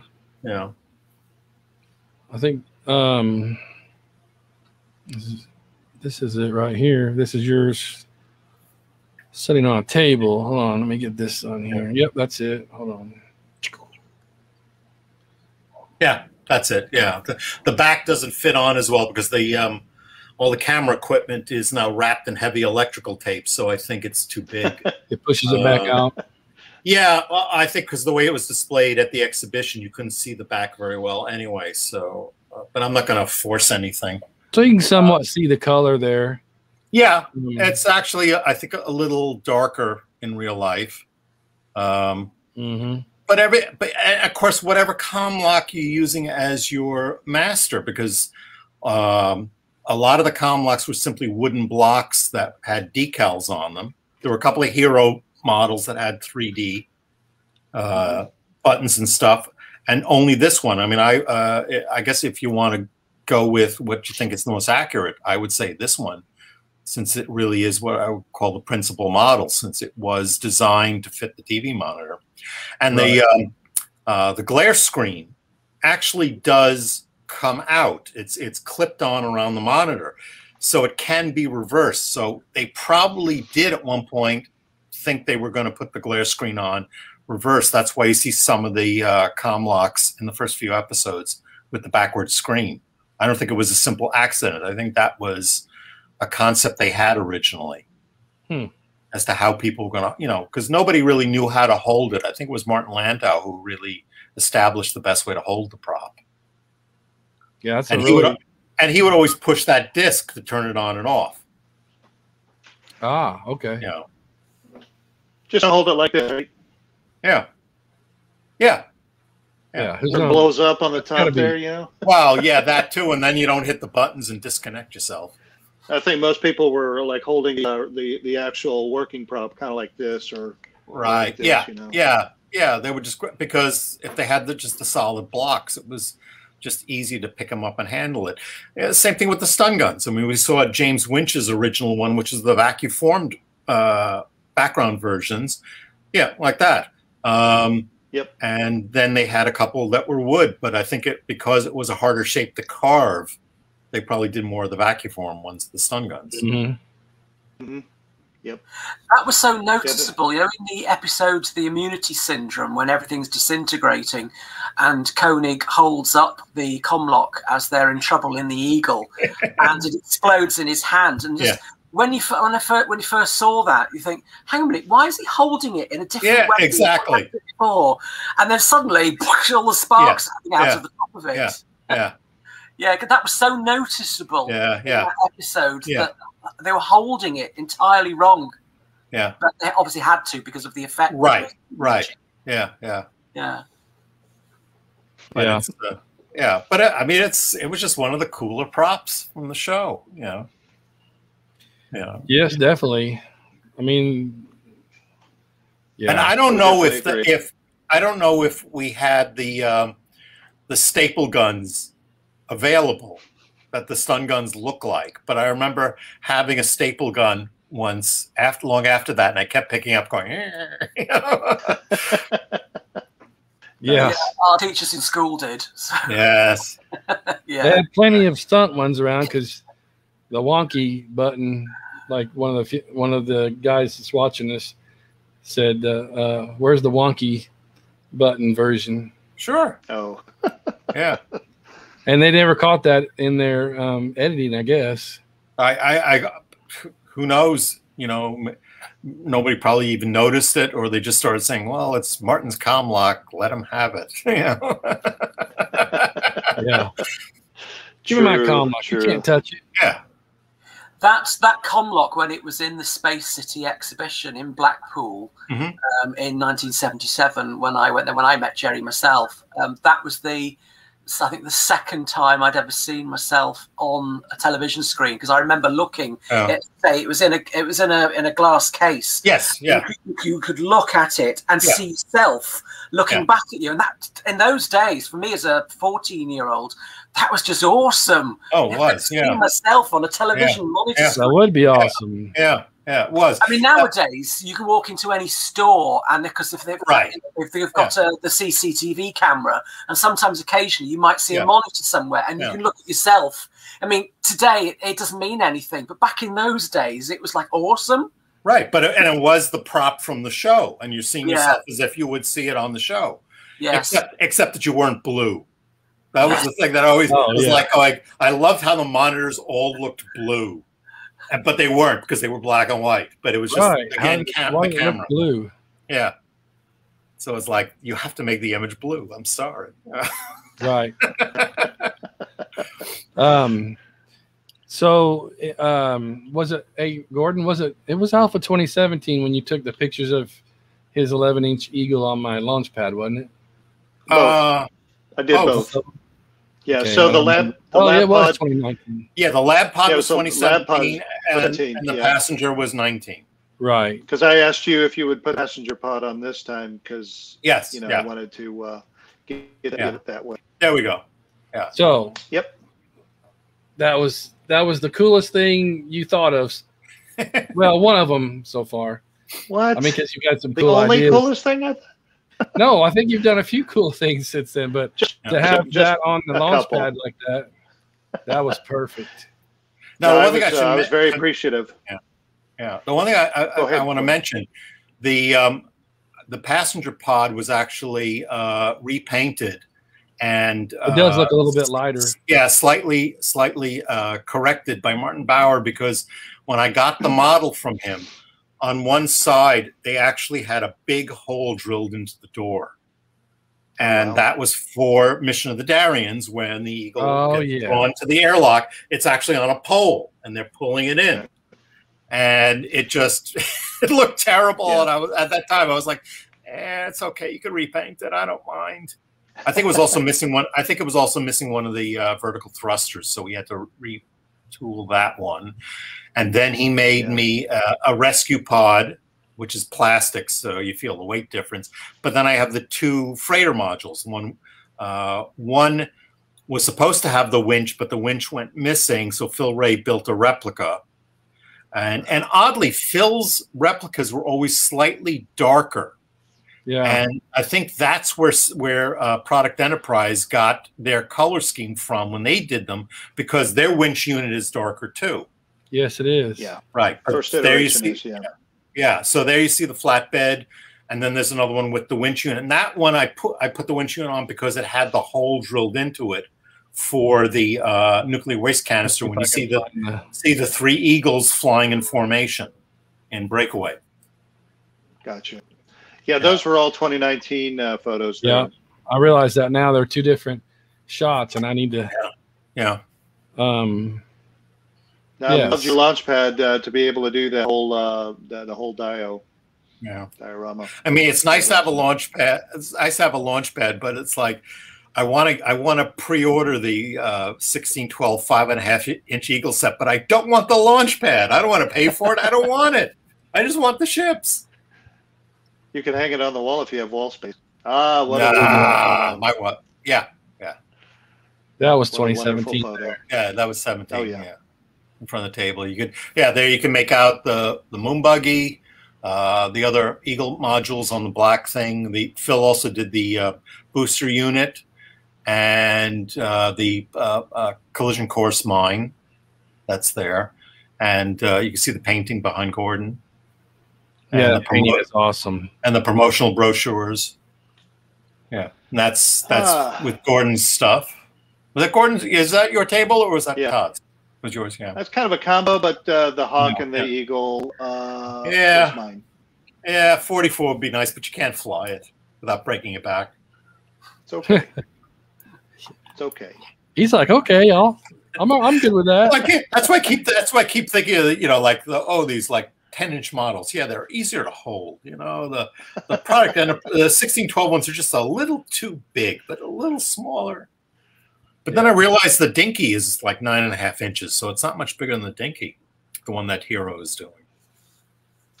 Yeah, well, the Konami replica that the mod, I was able to use your Dinky box for a number of photo shoots of what we should have gotten when we were kids, I guess. Right. I wish I wish they had done more of the Konamis. That's a really good size. Yeah. That's a good size, and they, even with the little cheats they did on them, the detailing is nice. It's my biggest complaint about most of these is that the painting is so inconsistent on the parts. The Konamis, I have one Eagle where the front half is very dirty and the back half is not, and it's the same thing with the 1612. The model with the glide. Well, here you could see that it's mostly pencil and stuff on this version. But like, the 1612 that comes with the immune syndrome with the glider, the pod has got this horrible dark weathering that's so patchwork. They fixed that in the later versions. Yeah. So the VIP Product Enterprise that Gordon was kind enough to get for me, somebody sprayed one part of the cages darker than everything else on the model, and it's like, did you look at this? Oh, that's perfect. That's why when I look at the Hero one, I'm thinking maybe they won't dirty them down. Maybe they'll just be a nice, fresh off the factory floor type thing. Yeah, I think they've gotten that. Because none of their other models have a lot of dirty. They just try and get the details right. Right. 1612, when they were Product Enterprise, made the same mistakes years ago when in the mid-2000s, when they released the Shadow mobiles. Yes. There was a lot of criticism about some of the really heavy dirt and weathering that went on some of them. And I think they later, once they changed back to the the lesser. Yeah, there is a limited run of the moon mobiles that you are very hard to come by that are nice. But they had other things, color issues. Supercars got a blue back, which it shouldn't have. I think Fireball was a little too pronounced on the rings, and they got some of the details wrong. Stingray, though, but the amazing thing about Stingray is how, if you look very closely, there's a full interior. And I thought, wow, they really went to town on that one. Yeah. So, Here you go. Here's the gang at 2017. There we are. That was my very first convention ever. Really? Yes. I would not have known that. Sure was. You were so professional.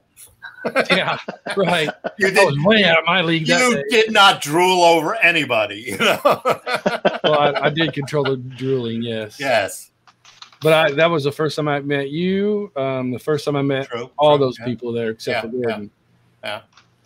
Very first time. That was a blast. I loved it. It was such a great little convention. The hotel was superb. Treated us really well.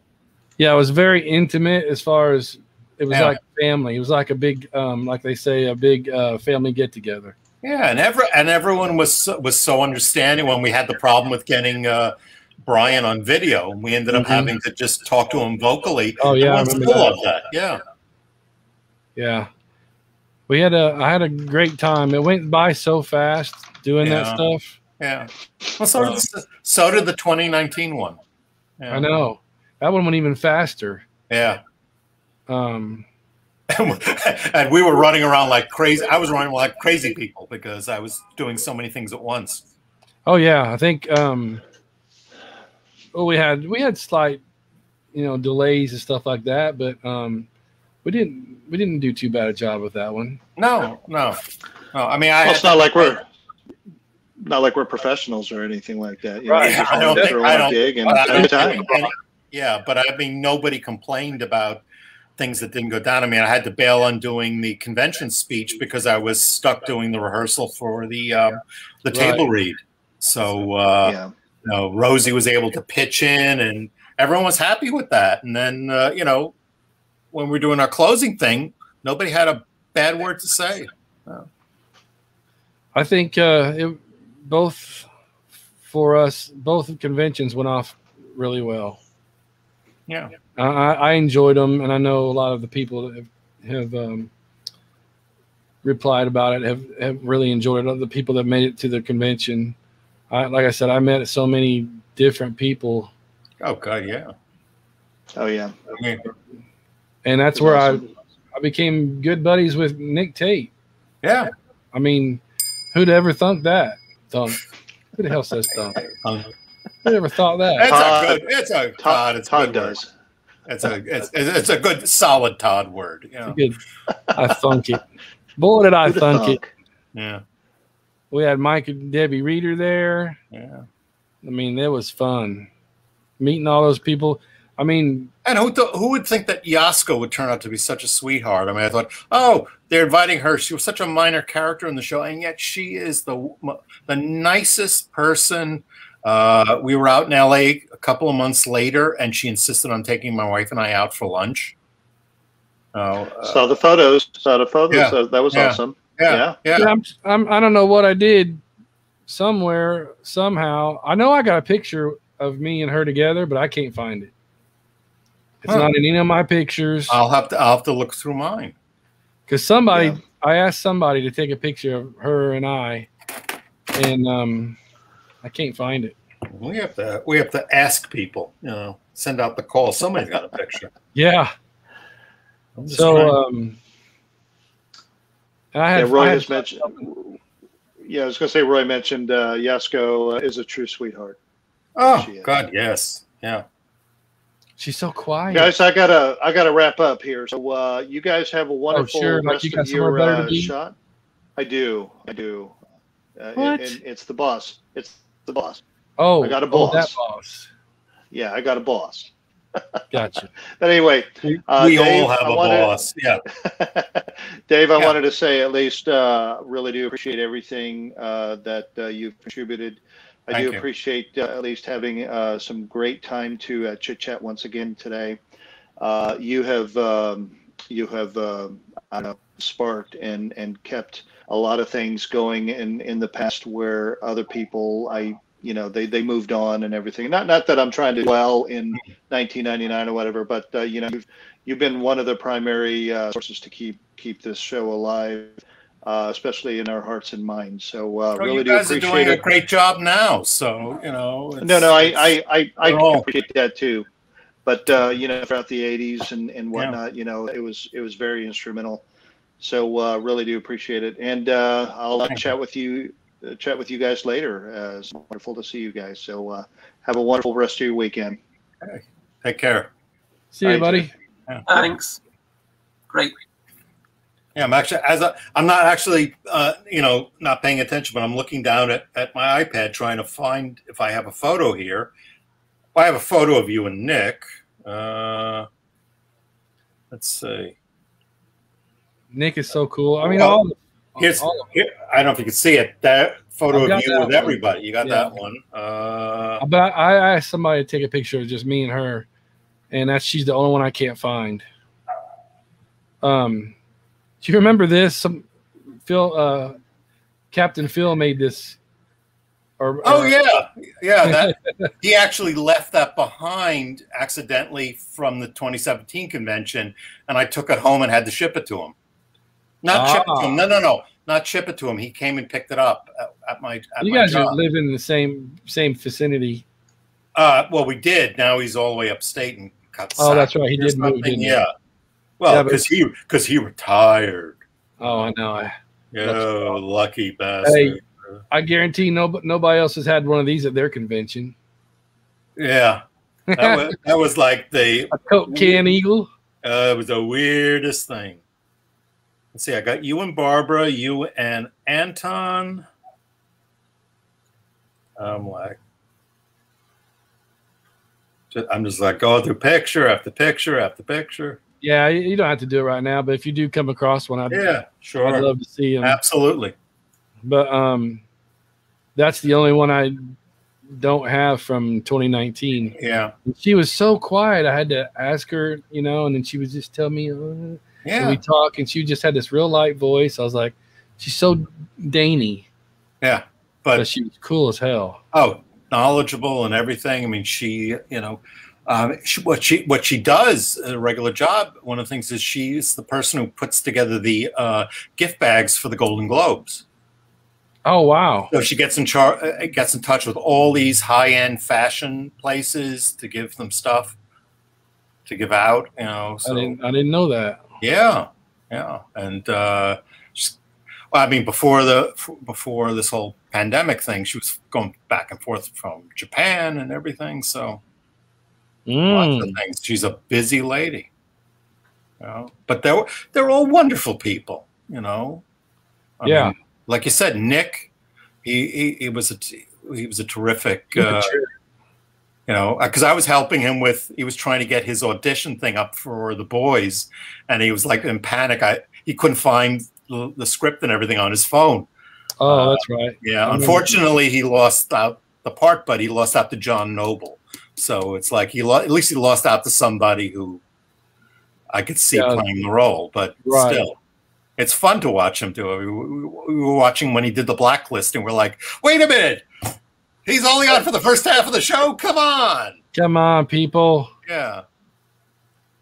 Yeah, that's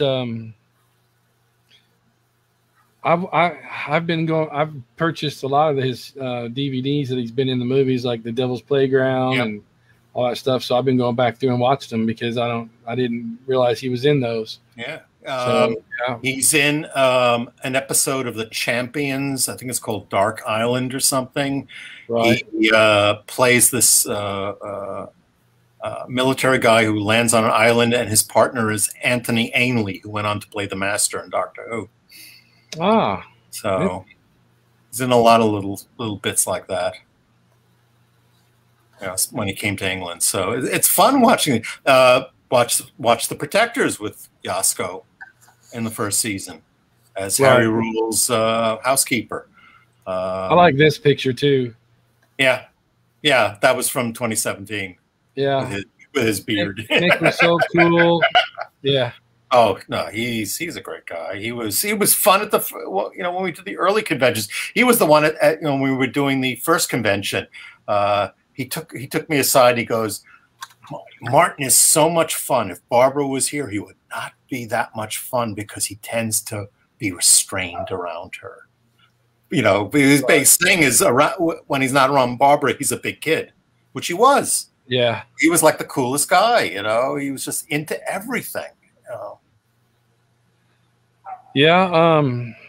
We had. I can't find anything bad about any of the conventions I went to and helped do. So I'm just glad it got done. No, we had cool guests who were all just wonderful and open to talk to. It was great that we were able to hook up with people online like Clifton, who I hadn't seen in years. We used to pal around London all the time. So we got very close to having Clifton at the convention too. Yeah, it was a shame that he got sick like that. And I know Suzanne was really worried about his health. She was kind of aggravated with him for doing something when he knew he was getting ready to go. yeah, that too. Yeah, she was like, you can understand that. Here's a good picture of you guys and Nick. Yeah. Well, there's a funny story behind that picture. When Nick and I first ran into each other 2017, I was with my wife, and I said, "Renee, I want you to meet Nick Tate." And she goes, "We've met." And I'm like, "What?" "Yes, we've met." "How?" "Oh, when I went out to the pool that morning, he was out there and we got to talking." I'm like, "Oh, okay." And then later at the end of the convention, I said, "Oh, Nick gave me his email address." "Yeah, I know. He gave it to me too." Okay. Who am I?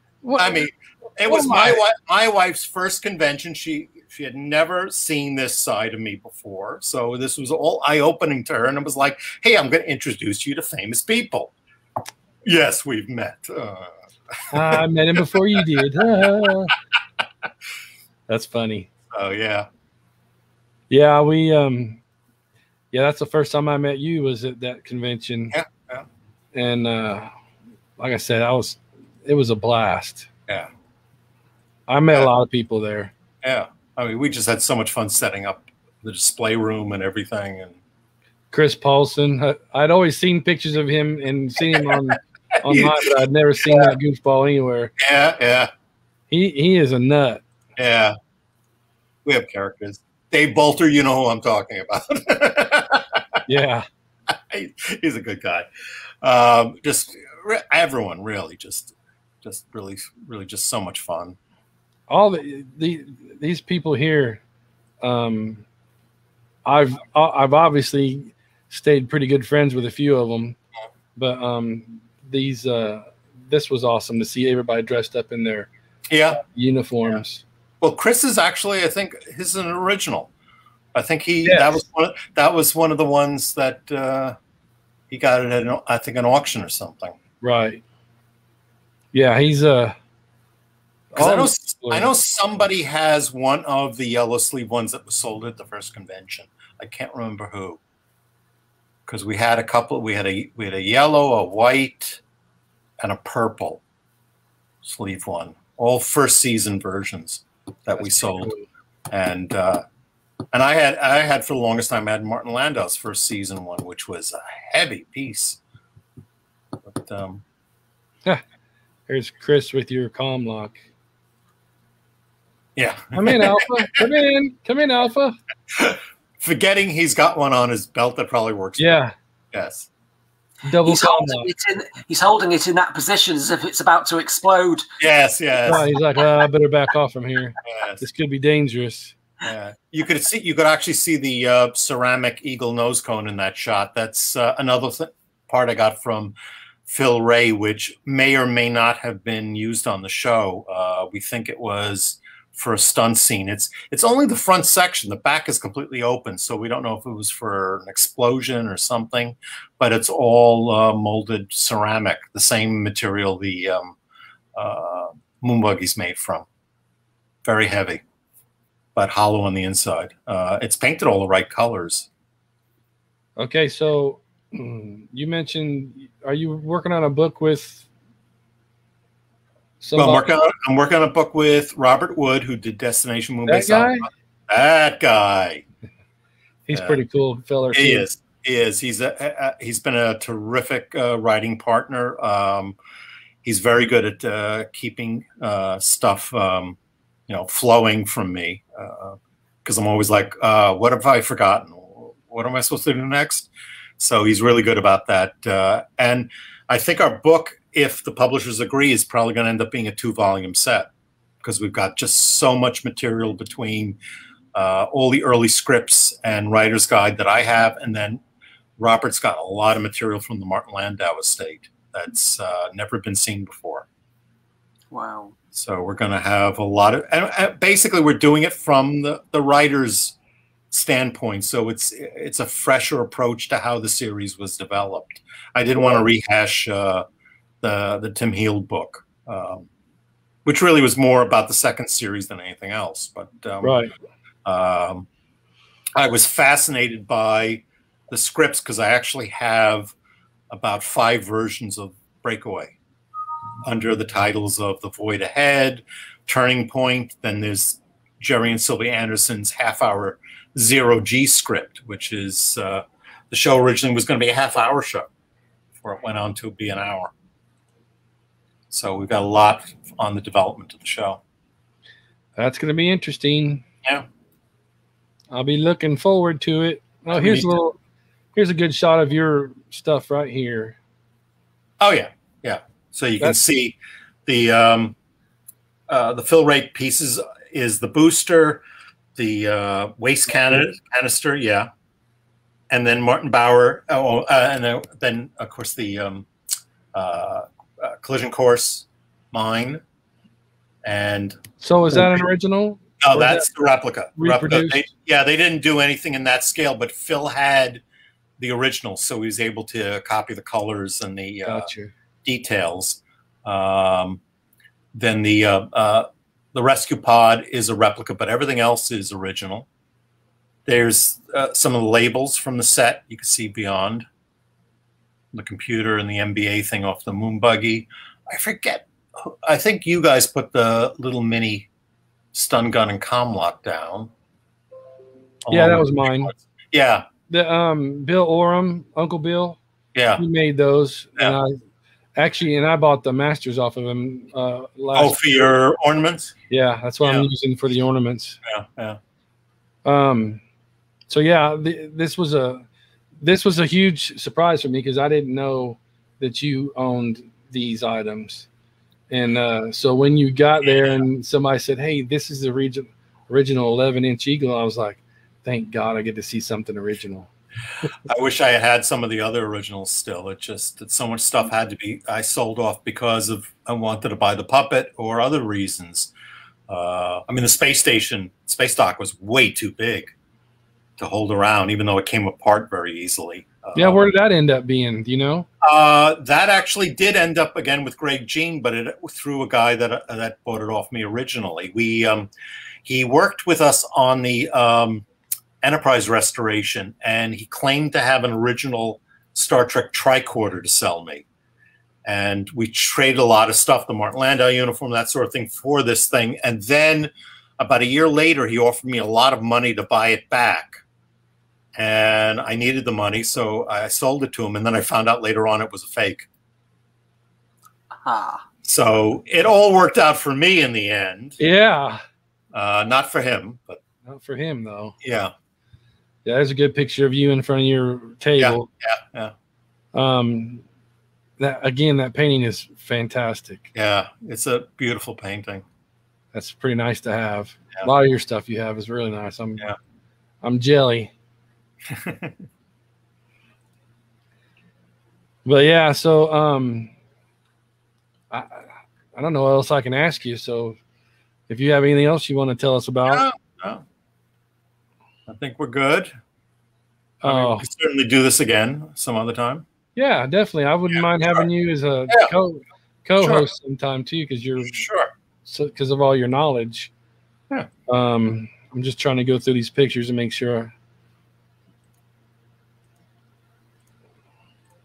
When you mentioned the space station before, were you which one were you referring to? The space stock from the first episode, and then was reused in Dragon's Domain. Okay. Yeah. Okay. All right. Yeah. Yeah, I want to build one of those. Yeah, you just need all those Airfix kits and. Well, you can buy the kits, and like that one, I think it takes like 5 or 6 of the Saturn V 144 kits. You can cast the parts off of it. It's about 8 of them. 8 of them. Well, yeah, if you kind of cast it, I mean, it's 8 total, and then the center section was all custom built, and the landing pad, it was made from part of an AMT Enterprise kit. Oh yeah, the bottom or the bottom is the bridge. Yeah, just the raised area that comes up to the bridge. Yeah. I'm not sure how that works, but it's about 4 o'clock. So I just want to thank you. Thank for you. what you've done to keep Space 1999 rolling, and we as friends and community are rocking and rolling with it right now. So you're one of the pioneers. It's another way of saying I'm old. I'm old too, but you know, I didn't know anything about any of this stuff until I was well into my 40s. I mean, 2013, so that was 7 years ago, was when I first made contact with somebody that was a Space 1999 fan besides myself. So I'm the new kid on the block, but I'm old. Yeah. But yeah, I just appreciate you doing this with us, and I look forward to doing more stuff with you. And if you ever want to pop in, feel free to hit me up and say, hey, I want to pop in and talk. Sure. All right then. Obviously, you're going to try to go to the one in Europe. Yeah, that's a plan. Hopefully by then we'll be able to do it. Yeah, I'll get over there, and this will be a different experience for me because I'm going to be a fan. And same with me, because there's really nothing I could bring. So right, and I mean, you helped out with both conventions also. So of course I'll probably my buddy Nick will want me to hang out with him for his signings and all that stuff. But other than that, I'm a fan, man. I'm going to enjoy everything. I'm going to sit back and take it all in. Yeah, it might be the first time I actually get to meet Jamie Anderson in the flesh. I mean, we've only talked. I met him briefly at Wonderfest. Yeah, when I found out he was in the States, I said, "Why didn't you stop by?" You know. Yeah, it didn't dawn on me like it should have. Yeah. Because when he was there, it was when all that 2015 stuff was going on with the New Eagle, so I was kind of overwhelmed anyway. So that's another. 2015 is a big blur for me. Thank God I got pictures. But yeah, I appreciate you hanging out with us. Pleasure. Always. And we'll be in touch. Yeah. Cool. All right. Take care of yourselves, guys. Right. Have a nice day. Thank you. Bye-bye. Bye-bye. What do you think, Mark? Brilliant. I love that. Today's I think was just awesome hearing from David, because David is one of those names, obviously, that we as fans who've been fans for a very long time remember seeing his involvement, particularly with Starlog in those back in those days in the late 70s, when Starlog was probably the only main magazine that was going to feature things like Space 1999 and lots of the things at the time that we loved as fans. I know there were other little one-off little mini fanzine-y things that would crop up, poster magazines that came out at the time, in the late 70s, very early 1980s. But for me, Starlog eventually went down the route of covering more things that I personally never got into. So I think so for a few years, I used to regularly get Starlog. It was on order at my local newsagent, and I looked forward to getting it when it however often it was that it came out. But, and as I said, unfortunately, once Space 1999 was cancelled, the amount of material to do with Space 1999 just started to tail off. So it was more Star Trek, classic Star Trek, which of course I love. I'm rewatching all over again at the moment, and I just love to bits.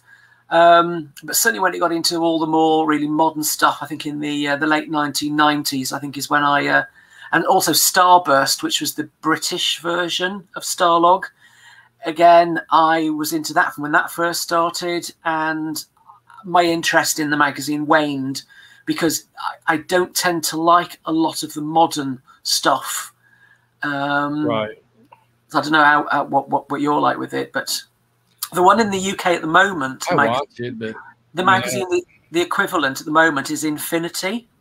Which started a couple of years back, and I think its second or third copy was the one that was featuring Space 1999 and had Martin Landau and Barbara Bain on the cover, and that's when I remember seeing it in one of our big news agents here, and it was like, wow, something's covering Space 1999 after all these years. So I've been getting Infinity ever since. Yeah, and apparently I will be featured in the next edition that's coming out next week or the week after. There's a big spread about me meeting Jerry Anderson at the Space City exhibition in 1977, and some of my model work that you guys have all seen. That's been featured in the magazine as well. That's cool. I'll be like, let me know when that comes out. Yeah, I think it's the first week in April. I think it's due out. Yeah. That's cool. Yeah. Yeah, David. It was really cool to meet David at that first convention. Again, I'm the new guy on the block in that convention. First time ever being around any of those people, I was starstruck a little bit, and meeting David, him being so down to earth, and Nick being so down to earth. All those stars were all just like you introduce yourself, and 5 minutes later, it's like you've known them forever. They just accept you right in there. Yes. And they hung out with us, not just during the day, during the convention. As soon as we closed everything down, we were in the bar, and so were they. We would go down to the bar and eat dinner with them. They hung out with everybody. They were still available for people to ask questions. You know what I mean? So, one actress I regret not being able to speak to when I actually got to meet her. I saw her. I was staying in a hotel in Manchester. We were at a dog show that we'd taken our old English sheepdog to the Manchester Dog Show.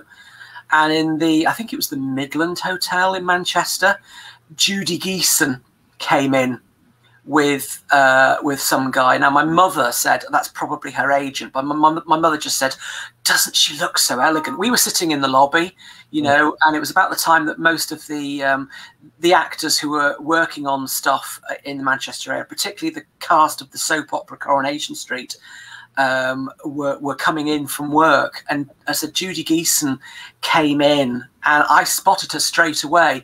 Because obviously I think by that time, 1980 it was, I'd seen Another Time, Another Place by that stage. But of course I remember her mostly from Star Maidens. Right. She was in all 13 episodes of Star Maidens, which I'd seen in 1976. So to me it was like, oh, that's Judy Geeson. But I was so close to her. She probably was about something like 20 meters away from me. I wish I'd had the courage to go up and ask for her autograph or something, but Yeah. I didn't dare. I just didn't dare. It was like, oh, yeah. Yeah. We had for 2017 we had it was 2019. We had several people that had already said they were going to come to the convention, and then they backed out the last minute, because of personal things. But man, I would have liked to have met those two. What was her name? Susan Roquet and Lisa Harrow. Lisa Harrow and Susan both were pretty much. I had a crush on both of them just watching. I mean, Lisa Harrow was in one episode, Yeah, it was a testament of Arcadia. Yeah, she was in Star Maidens. She was in all of Star Maidens as well. So 13. I was looking forward to seeing her. Yeah. And then we lost Susan last year, so. This is the problem, and same with with the UFO convention that was held. They had two of them held here in the UK a couple of years back, and that was the comment made that so many of the original cast and crew and so on are no longer with us, and unfortunately people get older and they leave us. Well, we were kids when this stuff came out, and now we're at the age that they're leaving us. I mean, Martin, I didn't get to meet Martin. I got some autographs from him, and I did some correspondence with him. But I remember in 2017 that David was going to sponsor him he was going to pay for his fees to come. David Bolter was going to pay for his fees, and we didn't get it done, and then he was gone. That's such a shame. It's really tragic. Yeah, it would have been interesting to have had he done many fan conventions? Do you know, or would this? He'd been to a few, yeah. He had. I don't know exactly. I mean, I'm pretty sure he was at 2012, and I want to say the 1999 convention, but he did make it to a few. I've seen his photos and watched some of his interviews. Yeah, would have been awesome. But I'm glad that what I did get to do, and who I got to meet. I got to meet Barbara last convention, and Yasko, and I got to hopefully we'll get to visit a few of them again. We'll see what happens.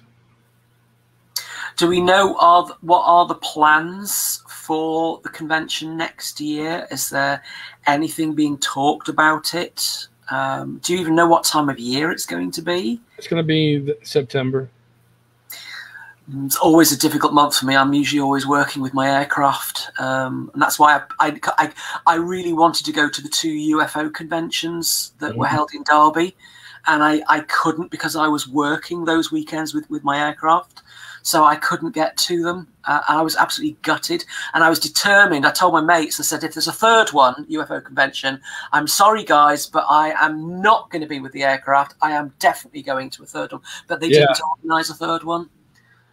So next year, I said, if it happens, I will do my best to get there, but I can't guarantee it if I'm booked to be with my aircraft somewhere.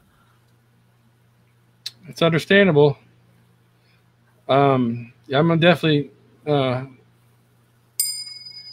willing, I'm going to be there. So, like I said, I want to be a fan. I want to be there and be a fan and take it all in. Sit around, talk with the other fans. I got to meet a lot of great people in 2019 that came over from the UK, and I love talking to them.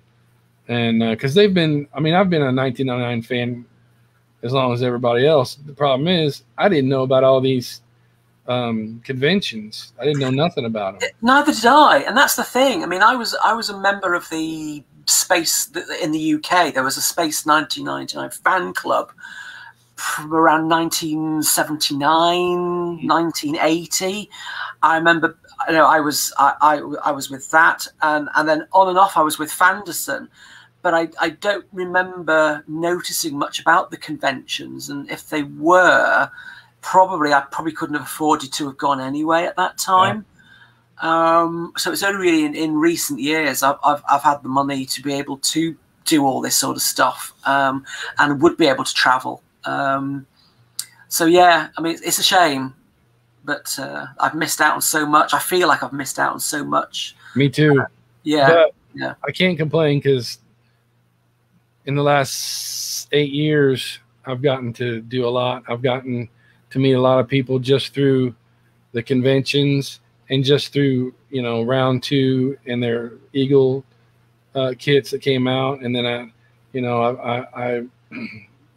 I'm friends with Steve and those guys in the UK for the 1612. I mean, it just gave me opportunities to do these things. And then when I went to Wonderfest and Nick Tate was there, wow. I mean, we've been buds since. I mean, it's just weird. It's not weird. It's cool. So yeah. I've been afforded a lot of opportunities, and I appreciate it. I don't take it for granted because I know it could be gone tomorrow. You know, so I know that feeling. My biggest ambition now is to go over to the UK and meet, you know, all you guys over there that I've been dealing with on, you know, Messenger and Facebook and all that stuff. Chris Trice and oh crap! How come I always lose my track of mine when I'm thinking of names? It always happens when you're talking live in front of other people. Yeah, Chris Potter, all those guys. You know, Rob Carson and I just cannot wait to meet these people. I got to meet Jim Winch. What a guy! That guy is awesome. So I haven't met anybody so far that I didn't like. We all have that commonality, you know, just like Eric Longstreet just said a few minutes ago.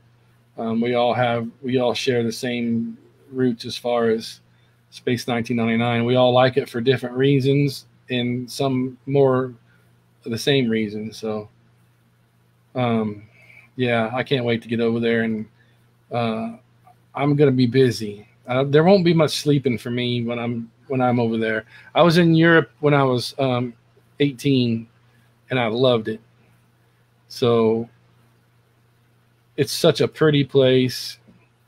I was with my English class and teachers. So I was on a bus going from here, going from place to place to place, and some of the stuff I got to see was mind-boggling. The changing of the guard, all that stuff. So it's pretty neat, and I'm looking forward to going back and hanging out with people that I've been talking with on on Facebook. I just can't believe how technology has gotten us to where we're at today. Indeed. Mm-hmm. And again, as we've said in previous of these discussions, the change in technology, how you know, social media in particular has opened up fandom of series like Space 1999 for everybody. Right. As we keep saying, in the days before the internet, how on earth did we manage, you know, to get information, to get photos of the series that we wanted to, that we would love to have, you know, how difficult it was back in those days. And social media now as a tool for this is just great. Like getting to talk to David, as we've just done, and the other guys we've had in the previous weeks on here, which is, this for me, I just love this, Todd. You know, it was a great idea of yours to do this, and now getting to speak to more fans as we do is just awesome. But we couldn't do this years ago. You know, this would never have been possible years ago. before social media making it as easy as it is now. Yeah, and people are ruining it because they're, you know, all the bull hockey that they're showing on regular Facebook pages. I won't even. I stay away from my main page for my personal page. I learned my lesson. I just use it for my family and everything anymore. And then these groups, I stay away from it everywhere else. I don't like to see all the negativity out there. Let me see if I can. Somebody just asked a question, so I'm gonna try and answer it.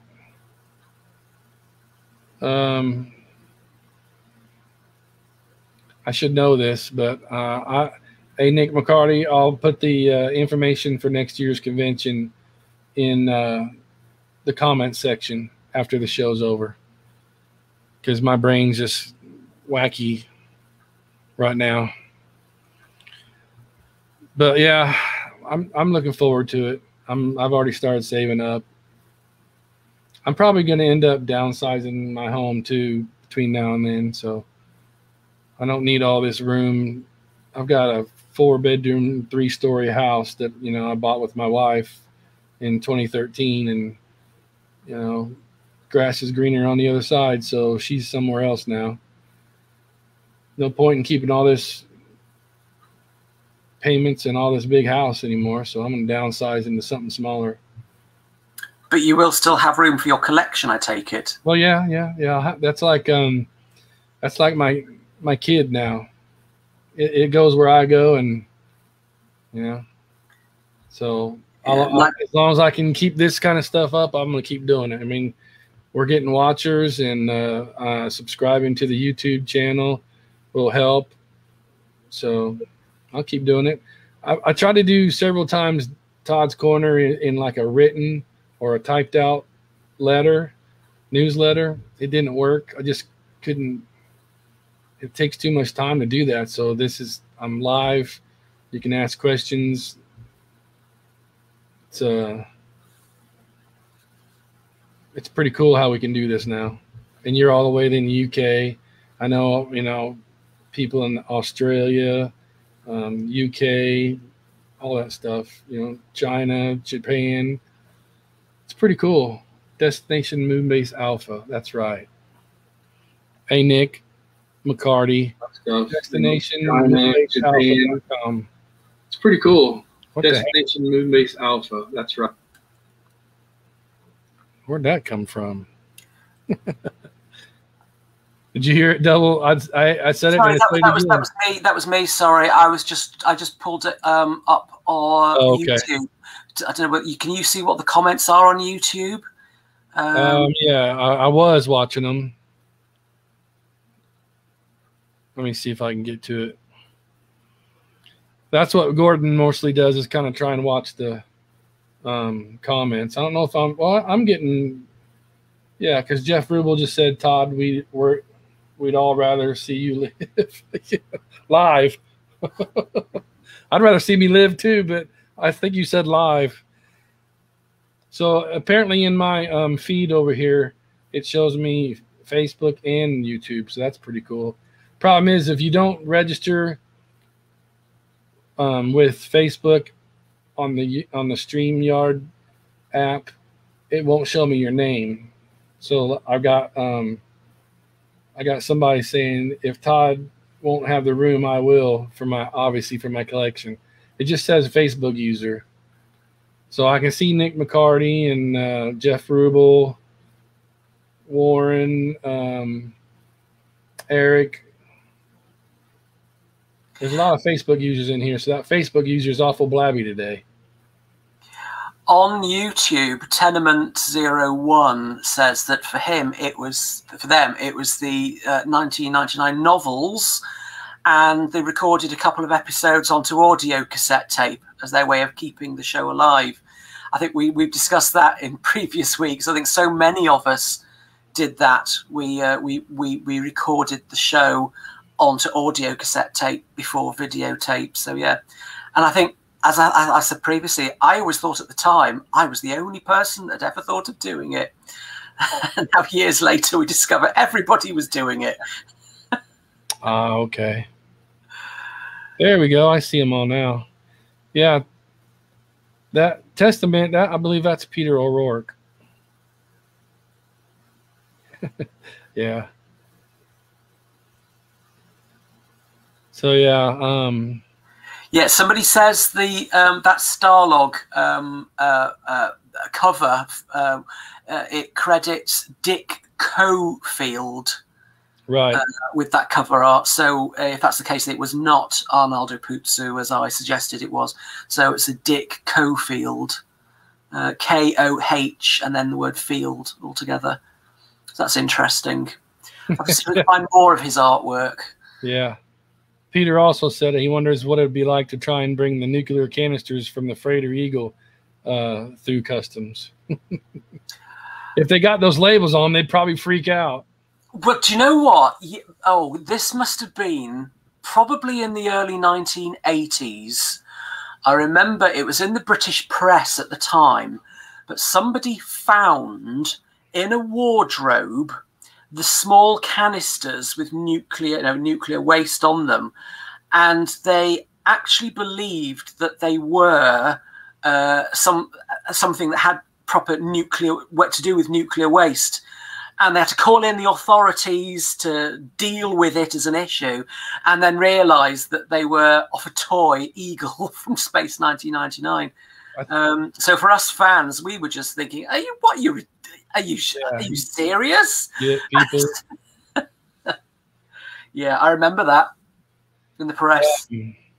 Speaking of YouTube, hey guys, if you're on YouTube or you watch this YouTube later, click like and share the heck out of it, and definitely subscribe and like my YouTube page. So the more likes and subscriptions I get, the closer I get to being to use some of YouTube's other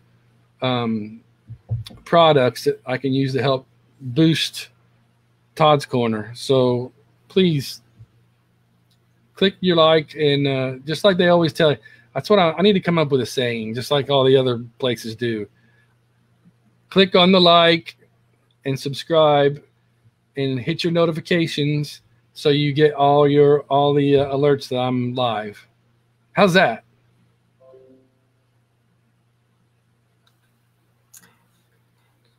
So that helps me. I can't see any more questions on the YouTube one. Now Jeff Rubel said, yeah, that was when he said we'd rather see you live, and I said live. He said, well, alive too, of course. Let's see what's on Facebook over here.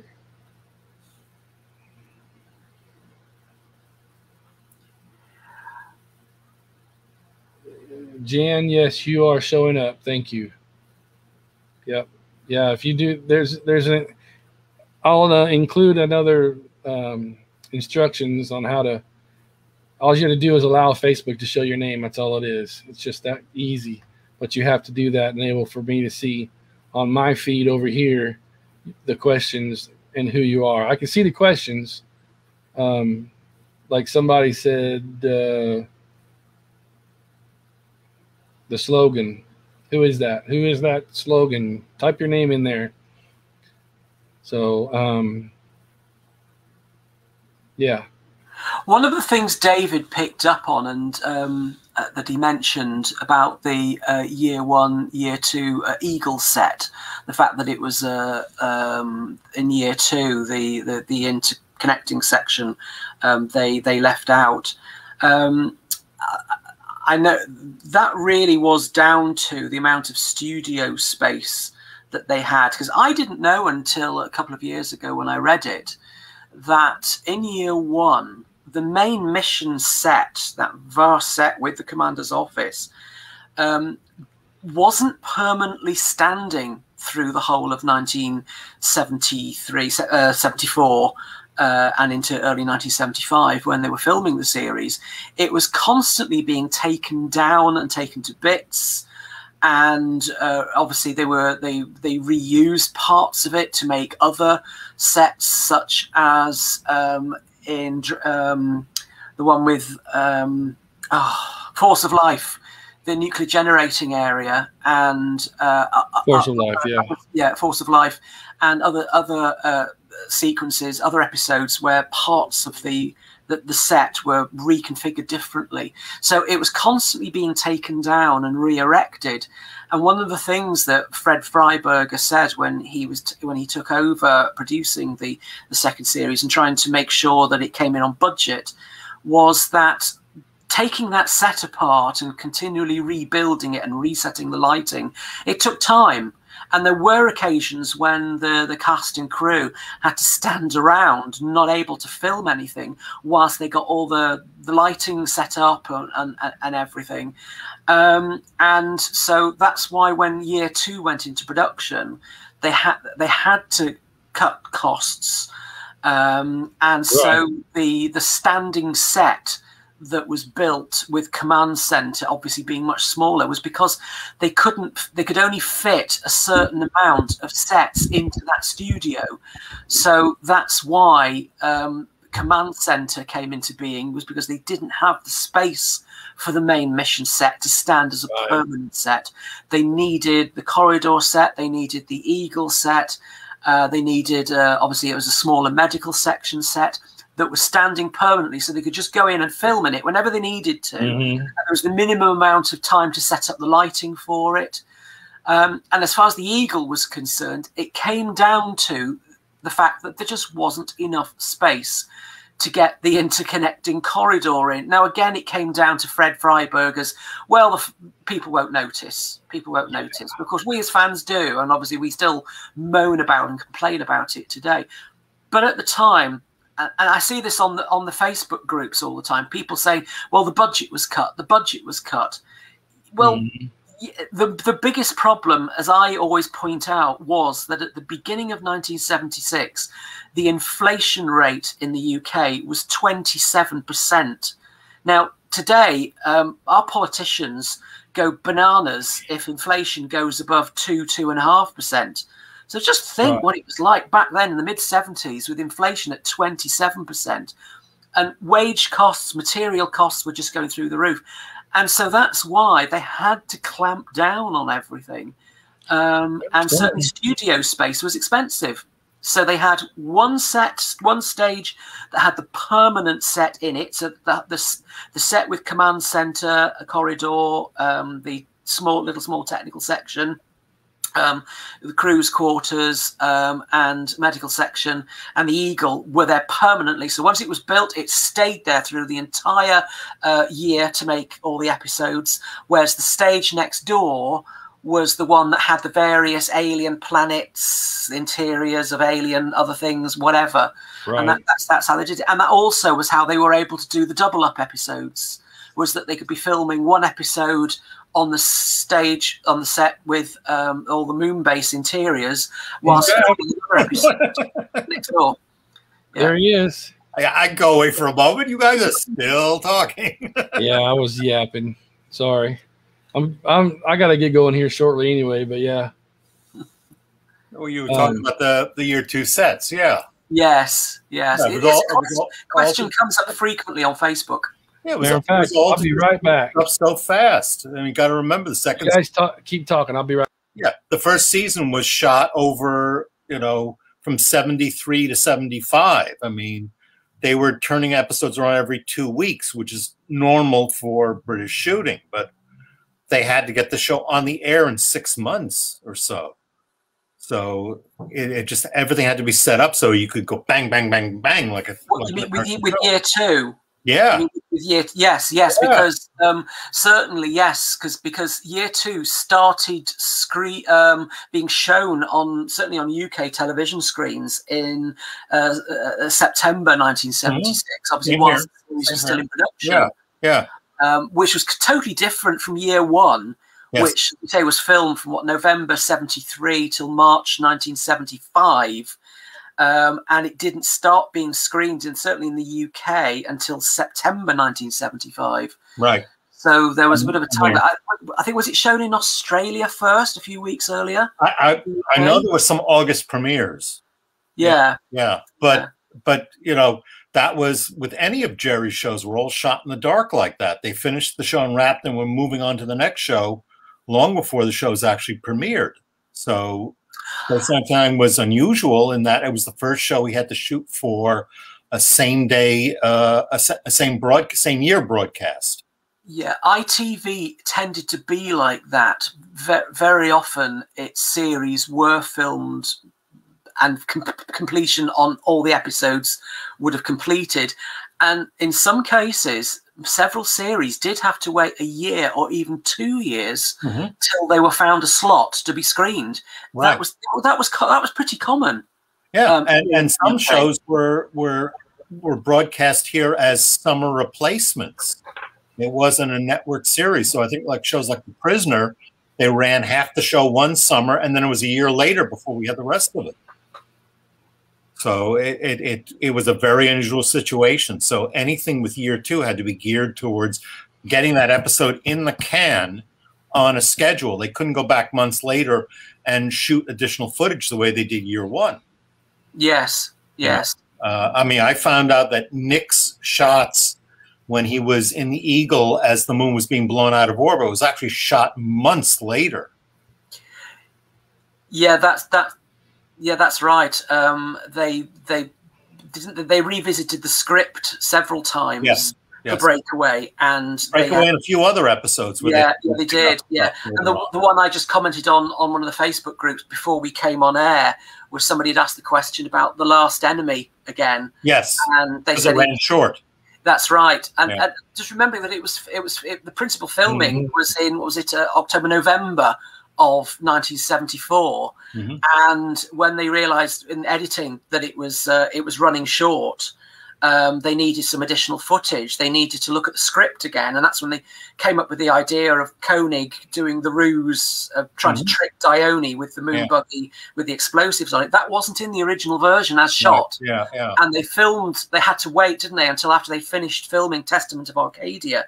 They had to remount filming of certain key scenes, and the male actor who'd been on board the Cetasius wasn't available to come back, so they had to refilm all the scenes on board the Cetasius with Dione's crew, and that's when they did the reshoot that they decided to make them an all-female crew.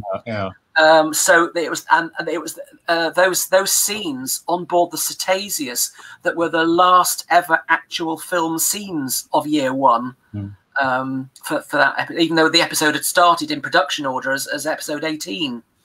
No, there was a lot of pickups down the line, but you could, especially in Breakaway, you could see the pickups because the collars of the spacesuits change. They originally shot it with a very fabric-y looking collar, and then the ribbed collars come in. Even when Koenig crashes over Area 1, they keep going back and forth. The collar changes. So those are the pickup shots with the ribbed collar. I'd never noticed that. I'm going to watch that episode again now, much more carefully. Yeah. That's the most obvious pickup shot. But one of the things that we discovered was that the astronaut who tries to break the disposal area window with his helmet, that was actually the part that Nick Tate was hired to play. And that's when people say his character was supposed to die in the first episode, that was the character. Everyone assumed that he went up into orbit and the moon went out of orbit and he was lost in space, but that wasn't the case. So, you find out all these little interesting things that were shot so much further down the line. Like Barry Morse's opening title card. It's in the original script. That he's supposed to be pictured against all this equipment, but they didn't do it, and they shot that months later. So this is why year one the moon base looks so big, because if they break apart Medical Center and then need it 3 episodes later, they build a completely new set based on what the needs of the episode is. So you're either looking at intensive care or diagnostic, or some isolation ward in another episode, where year two, it was the same set every week. Do you remember in the episode War Games, medical section, then it's got the big window that big windows. You've never seen a window medical section. No. And in Missing Link, they actually, did a medical center set that was built in Koenig's office, because you could tell by the staircase, and there's a corridor with outside windows, which is the wall along main mission. That they just put a wall up so they could walk into that medical center set. Did that appear again in the Garden of Piri when Koenig is walking on his own down? You can see the 4 windows off to the right of the screen. Could be the same set, yeah. Yeah. When they were shot or what they left up between episodes, because when they built the reactor chamber for Force of Life, the set, they had to shoot the same scenes for Alpha Child during that episode because that set was standing. Yes. So there's a lot of that in the Martin Landau papers that show how the show was shot and how they had stuff planned ahead. So they said, okay, we're going to have to shoot this. When you were talking about the Eagle, we were talking about the Eagle set in year 2. In year 1, the Eagle set frequently wasn't even on the soundstage. It was in what they called the North Tunnel at Pinewood. Right. So this was a covered area outside. So they utilized so much of the studio because they could. They had the time to do that in the first series. Second series, it was no time, and it was that's why Keith Wilson's sets were very obviously redressed from episode to episode. Psyche becomes the Grove in One Woman Humanity with very little redressing because it's done so quickly.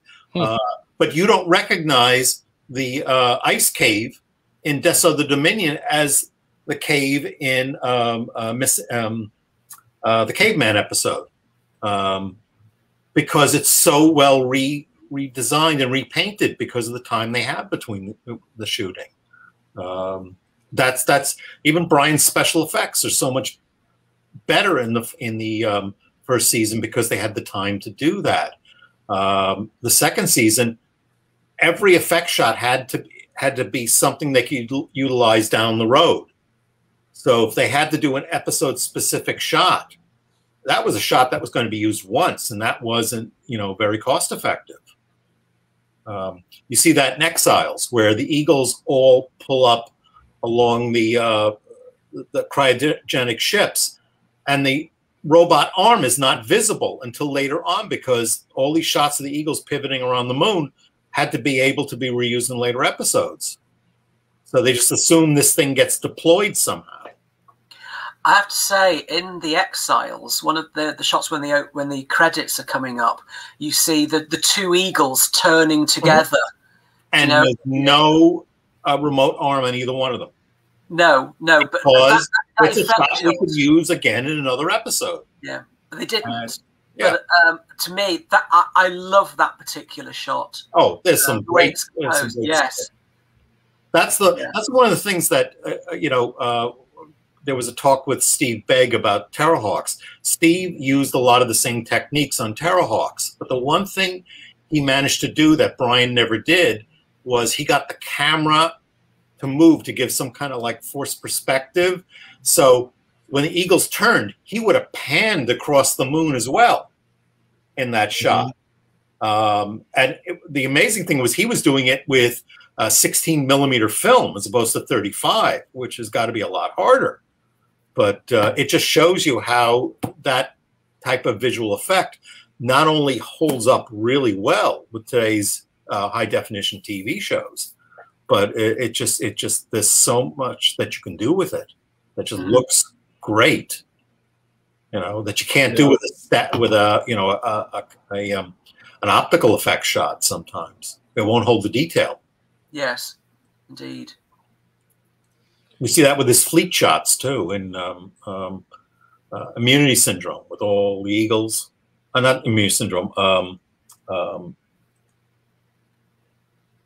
Seance Spectre, where they have the whole fleet of eagles.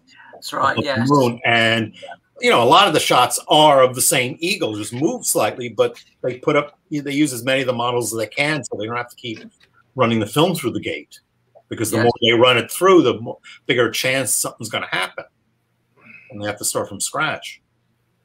I think for many fans, though, the one effect sequence that fans adore in year 2 was in the Space Warp episode, where Maya is, as the creature, gets into an eagle inside the hangar and tries to take off and ends up creating mayhem in the hangar.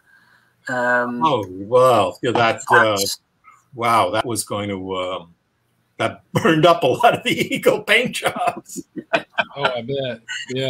There was a big insurance claim on that episode because of the cost factor and having to repaint and repair the eagles after all that. Oh. Yeah, it still looks awesome today when you see it. The detail in there. And of course, the other thing that's interesting is that so many fans don't notice this, but if you look very carefully at some of the shots, you can actually see one of the laser eagles from the Infernal Machine in the background. Oh, the tanks, yeah. The tanks, sorry. I always found that weird. That was some question I wanted to ask Brian and never even got the chance to, is why certain things got used only once. You know, why they wouldn't show up later on. And then other things like the battleship got used to death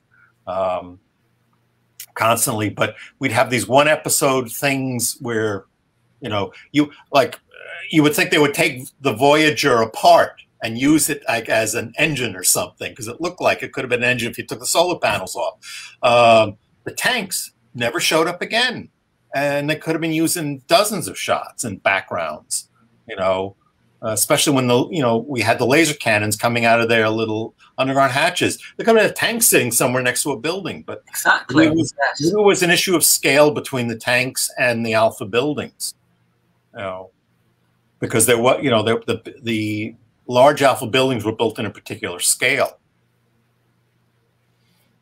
I did do a couple of weeks, didn't I, Todd? A few weeks ago on the Facebook, the Facebook groups, when the 1612 laser tanks came out.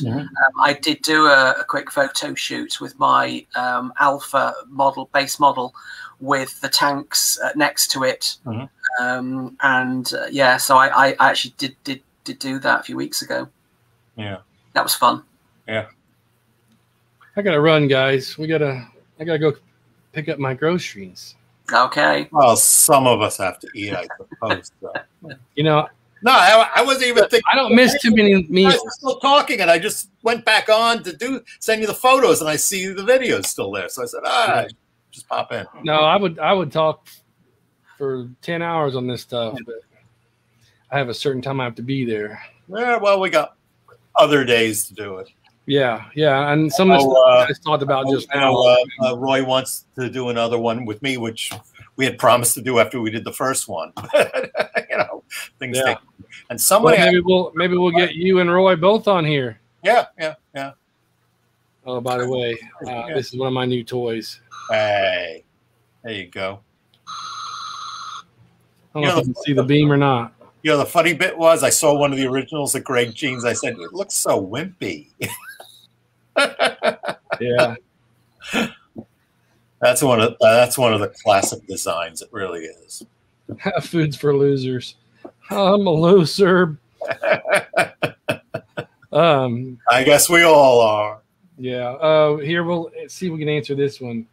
David, are we going to get some of these set explanations in your new book? We're going to know a lot about how the show was shot, because that has a lot to do with all the trials and tribulations that Chris and Johnny Byrne and all the other writers went through trying to get stuff done.